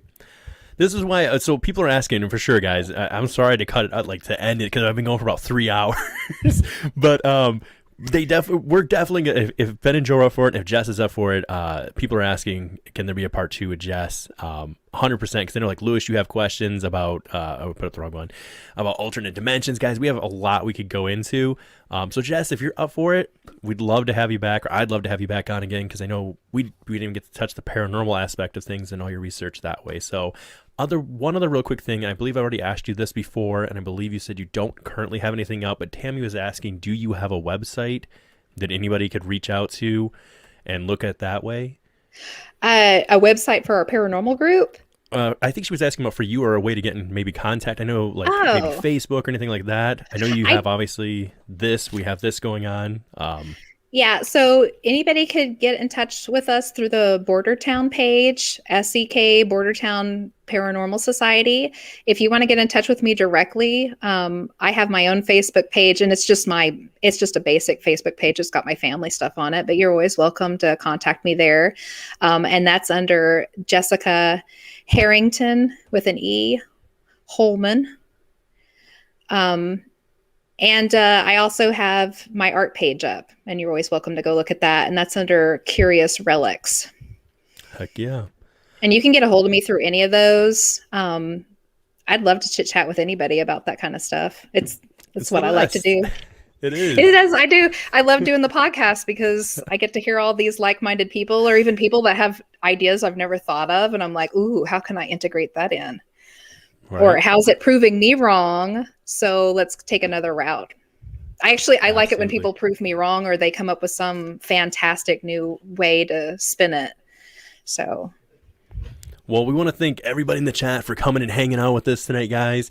We'll make sure we have Jess back on. I promise. I know a lot of us are going to roll on over to Spaced Out Radio, and I know Lynn Wallenson will be going live there tonight. I think with Tua Snyder, if I'm not killing her name. I think that's the right name. They'll be talking about, what are they talking tonight? I think they're going into, is that a witch grave and other symmetry and symbols. So they're also digging into symmetry and symbols tonight. So heck yeah, we'll roll into that. And for anybody else that wants to reach out to her, like they said, you can find her on Facebook. You can message her. She's also, the same that way. And if you need to reach out to me, I think I put it up at the bottom, but it's just, oh crap. I didn't even memorize it. What is my email? Let me look at it. What is it? It is BigWilly at UFOGaragePodcast.com. If you guys want to be on the show on the weekend here, or you want to be on with Joe and Ben, please feel free to reach out, and you guys can support the show, obviously, over at UFOGaragePodcast.com.